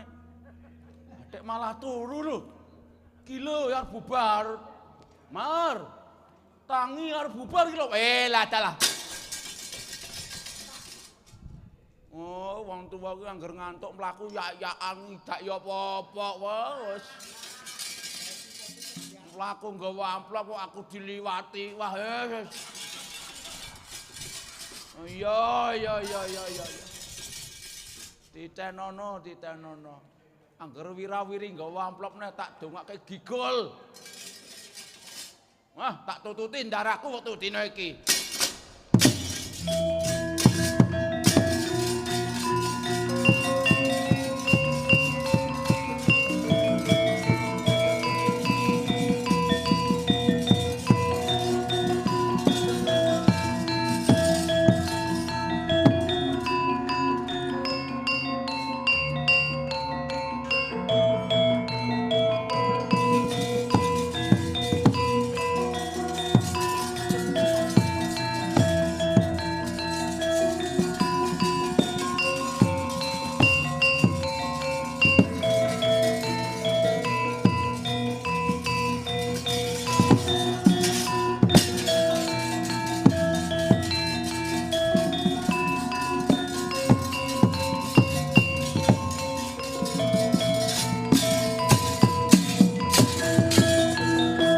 Kang rasa sesumbar rendo bumi konjing berkakah yayah kaya tugu Sinongkarta lenggih Raden Haryawerkudara Raden Pratasena wis prapting hungyaning wana Wisawerani dupi ningali Wet Gurda Mandira ingkang semunduling angkasa rungket keket peteng dadet lelimengan jroning wana. Tuwuh rasa kuwatos jroning manah. Ning peputaning tekad Gya Harsa mbabati rerungkut. Krungkati wit grungkeli watu sela watu. Candangane ya kaya kandang bubrah candrane.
dulurku mbarep kakangku Yudhistira.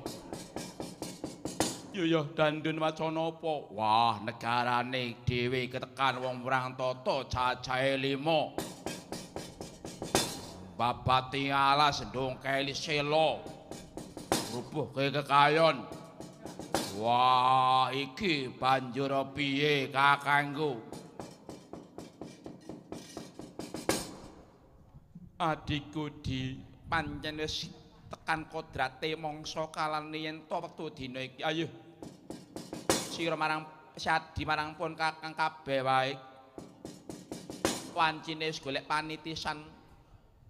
Mbok menawa para wong sing wani babat alas iki kami minangka pantes dadi wadahe dhewe-dhewe.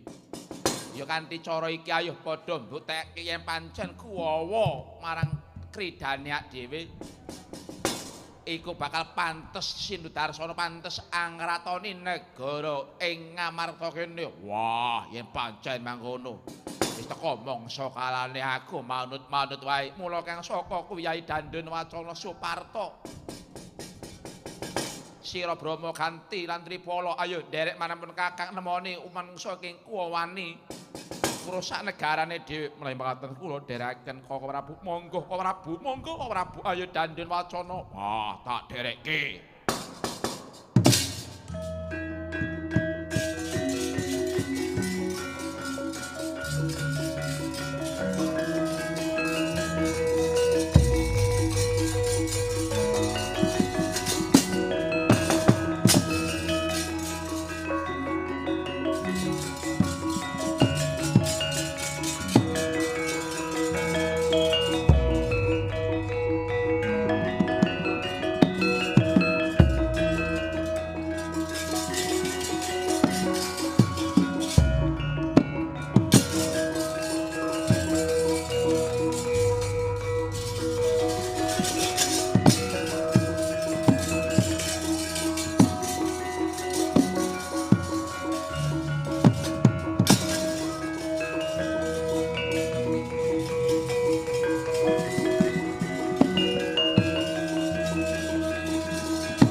Cancut kumregut mancing ngembat watang monclang pedhangipun.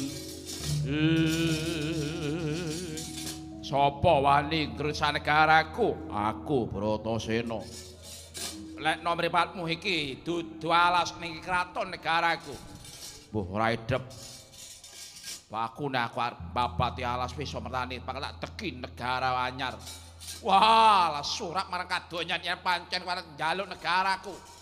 Iso njebol dadane Dandun Wacana klakon iso ngrokepin negara Ngamarta. Maju legane ngati yating das mati ning aku.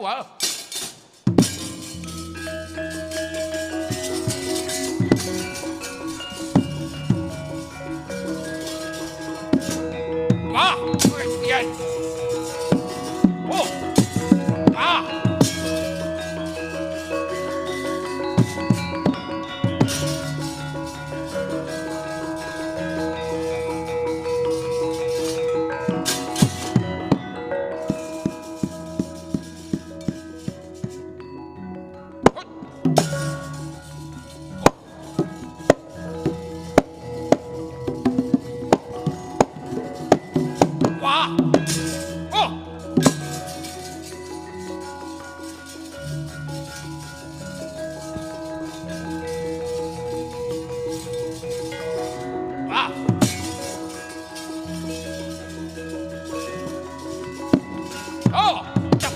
kamu.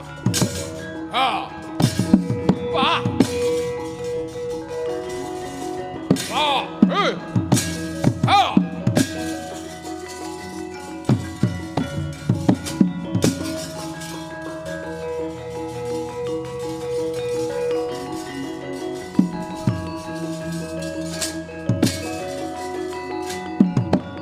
Wah, mati aku. Wah. Wah. Oh. Wah. Wah. Wah. Wah.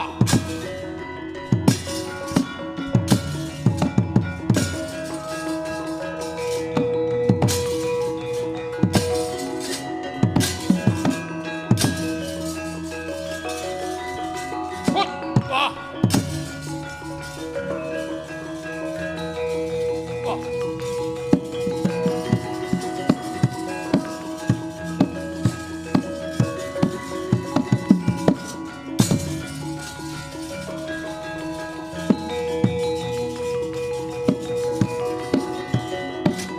Wah.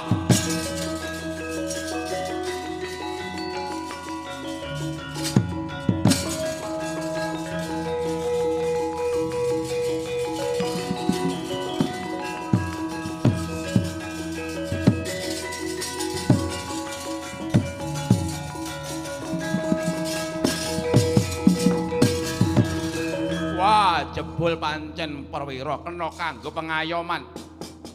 Bratasena, dandhen wacana piye? Aku wis kuwowo neter marang Kadigdayanu pantes yen to dadi pengayoman negara Ngamarta. Tak paringke kasatriyan Jodipati malah wetu dina iki aku bakal manjing salira marang kowe. Ya manut wetu dina iki. Manut to mlekno swarga gampang manjing, Nger.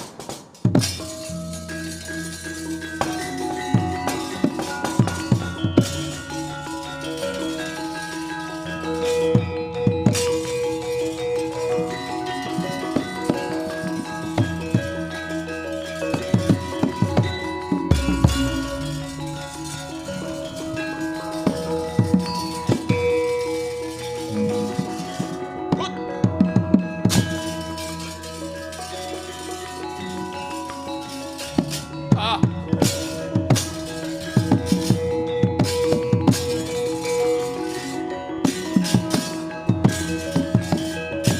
Ah. Ah. Wah.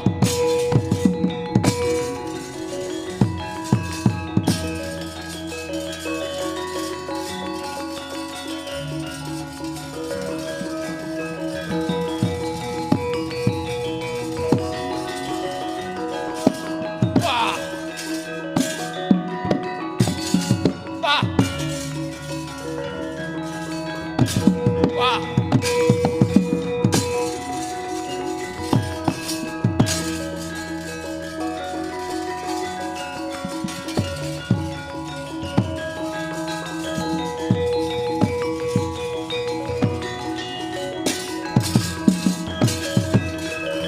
Permadi, kowe sapa? Aku Jim Siwarto.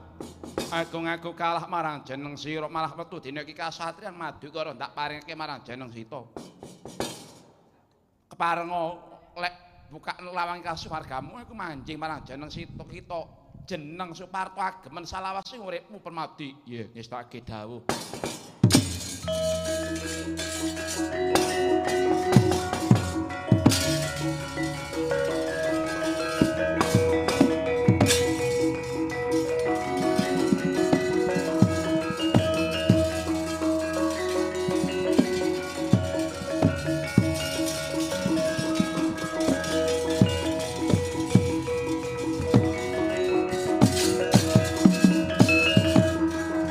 Pagine ya kowe ora bakal perang karo aku. Niatku kene ora bakal bondo yuda. Niatku bakal yasa negara ora kudu ngetokake lan ora kudu dadi mungsuhan marang barang apa wae apa meneh sipating jalma. Yen pancen mono upama aku nantang marang jeneng kita piye? Pasrah lahiran batin upama panjenengan bakal nyedani aku kepareng den sira pejahi. Oh lah dalah. Yen kowe tak pasrahe negaraku njur karepmu kepiye? Negara bakal ndak muktekake, para kawula bakal ndak mulyake. Kanthi ade dasar yaiku manembah marang Gusti kang akarya jagat. Lan kaping pindho yaiku ngurmati sepadane titahing Arcapada lan nengenake marang musyawarah.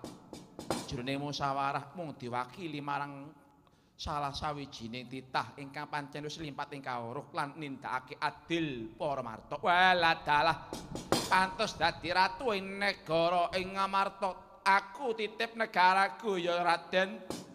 Aku manjing sajiwa marang jeneng sira Ngger Kangka.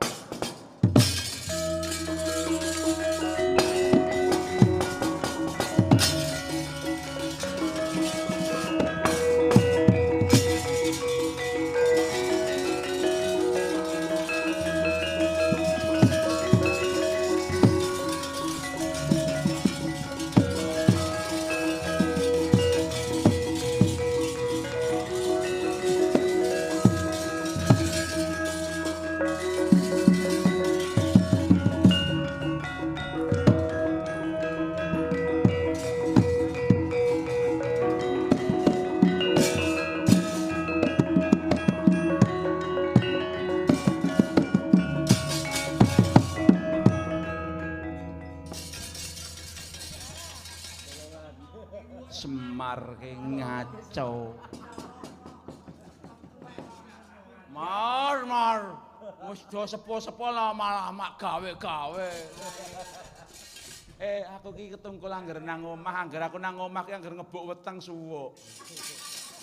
Ngomong dadi kancane iki ben muda ngono. Oh. Sesuk nek iki ngono kuwi diomongi, aku engko ya metu ngebuk weteng suwuk nggih ngono. Oh, baleni kok kene. Kon piye to lek sampakno.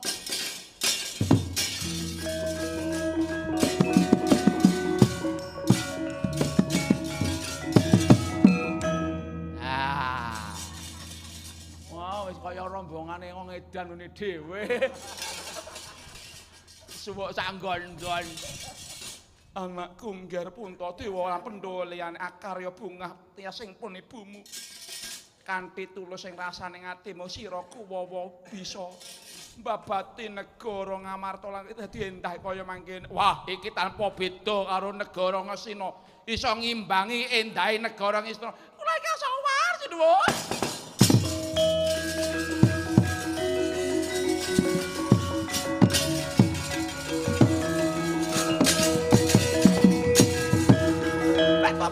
Tobat. Kula mriko penarimpi kula badhe kula madosi pacangan kula.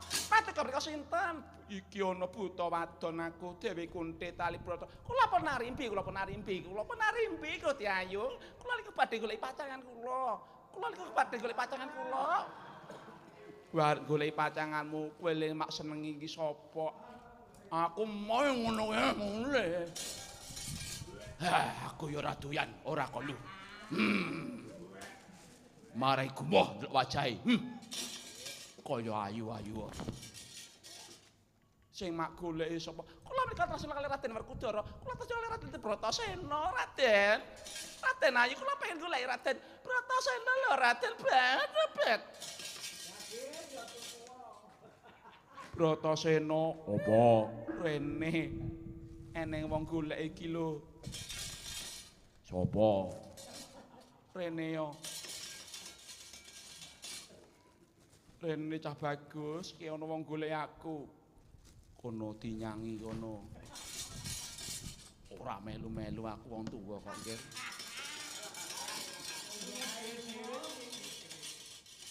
Iki eling golek kowe jenenge Arimbi. Kowe ngerti anakku Werkudara apa durung? Kang pundi, Raden Werkudara, kang pundi? Werkudara kening mburimu kuwi. Aduh, masyaallah.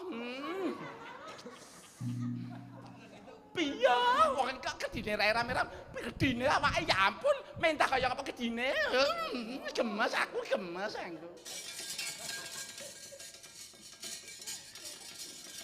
piye wong kok gedine kaya ngono. Bat-bat. Lengene lho sakmene, lengene lho mentah kaya gemes aku. Ih, apa kuwi? Ngerti, ternyata wong wedok malah dolunga dhewe.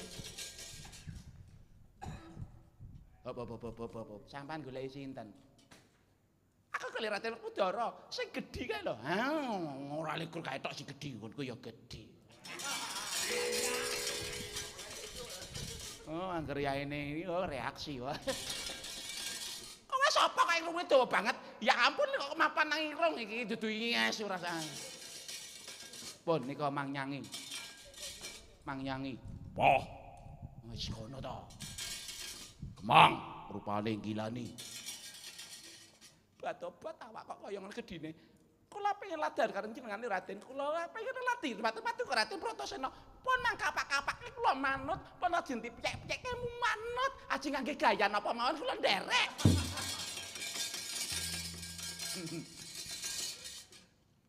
Arimbi, dalem. Ayo manut karo aku tak dandani dhisik yen ngono rupamu ya ora gelem Bratasena. Aja ditung dandani kados pundi kula niku pun cantik, kula pun manis lho kados ngaten iki bat-bat lambe kula lho lambene. Yo lambemu kaya ngono tak dandani sto manut karo aku. Mboten mawi gamelan. Oh sik gamelan iki mandeg.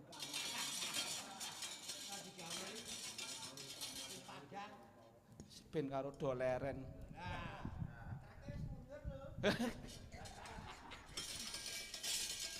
Wis saiki kowe wis ayu kaya ngono. Kowe percaya ora yen kowe ayu? Derek pitados. Nyo iki ana kaca ngilowo. Bat-bat aku manis banget. Awakku manis. Alah. Wes dilapi lho. Bratasena iki lho Arimbi wonge ayu. Kah, rupane gilani. Noleh orene wegah Mang. Nah niku lho. Kuwi lho diladeni lho. Sok jual mahal. Ayo to. Kuwi lho cantik iki lho. Wegah. Tenan kemang sampai tenan. Wong kayune piye. Kowe sapa? Wah aku Petruk monggo ya. Pun nyuwun WA-ne sampean. Pripun? WA-ne sampean kali WA aku lho. WA aku lebokke WA-mu. Pripun?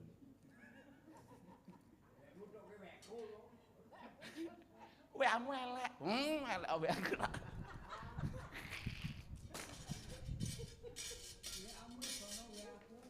Bratasena madhep rene. Yen ora gelem aku ya gelem lho Kakang Mas. Ben. Yakin. Ikhlas tenan. Ikhlas. Tenan lho iki. Tenan. Ditoleh sik to delok wae noleh delok. Wah, rupane gilani kaya wewe gobel kono lah noleh. Rupane kaya Mamandismu angu. Alah. Wis rasa nembang. Kaene barang nembang iki lho jam 4 jam 3 ndang bubar gandrung suarane elek barang gondrang-gandrung. Wah, ayu tenan. Pripun Raden kepareng ladosi kali kula napa mboten gelem yen ngono kuwi gelem. Piye wong ayu tenan. Jare mau ora sesuai karo nang arep. Sesuai dapur kuwi wis ayo Arimbi tapek bojo. Wah.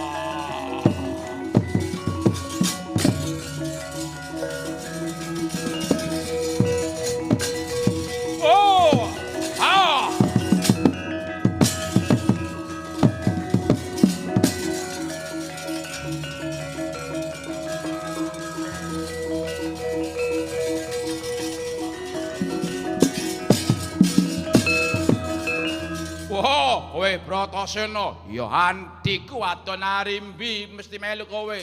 Kowe sapa? Aku Arimbi ratu ing Pringgondani. Arimbi wis dadi bojoku. Wow, atik penak men ngepek anake wong tanpa nembung karo sedulure. Tak gawe sayembara. Apa sayembaramu? Cilik iso ngalahke aku, gedhe sematene aku. Yen kowe nganti duwe anak saka Arimbi, iso dadi ratu ana Pringgondani. Lakon.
Kakang Arimbo, patuko pecah Kakang Arimbo kados pundi Kakang Arimbo? Arimbi pancen wis diniati karo sedulurmu. Tau gawe sayembara sing nganti kowe karo aku patutan duwe anak iso dadi ratu ing Pringgondani tak ugemi janjine kakangmu. Ayo kanggo ngurmati sedane sedulurmu tuwa dirukti diunggahke oleh Pancaka. Monggo Kakang Raden, monggo deraken Raden.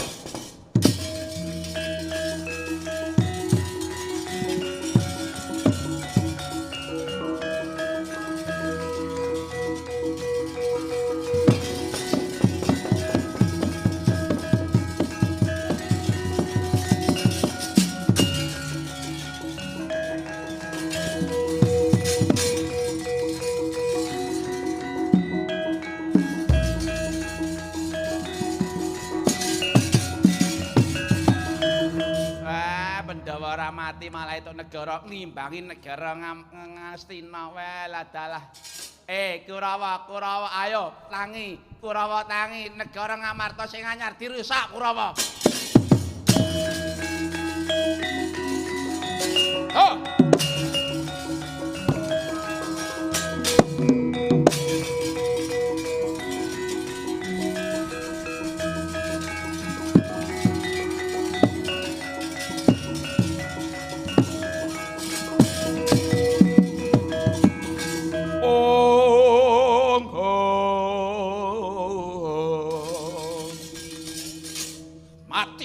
Atiku negara ora rusak jangkeman.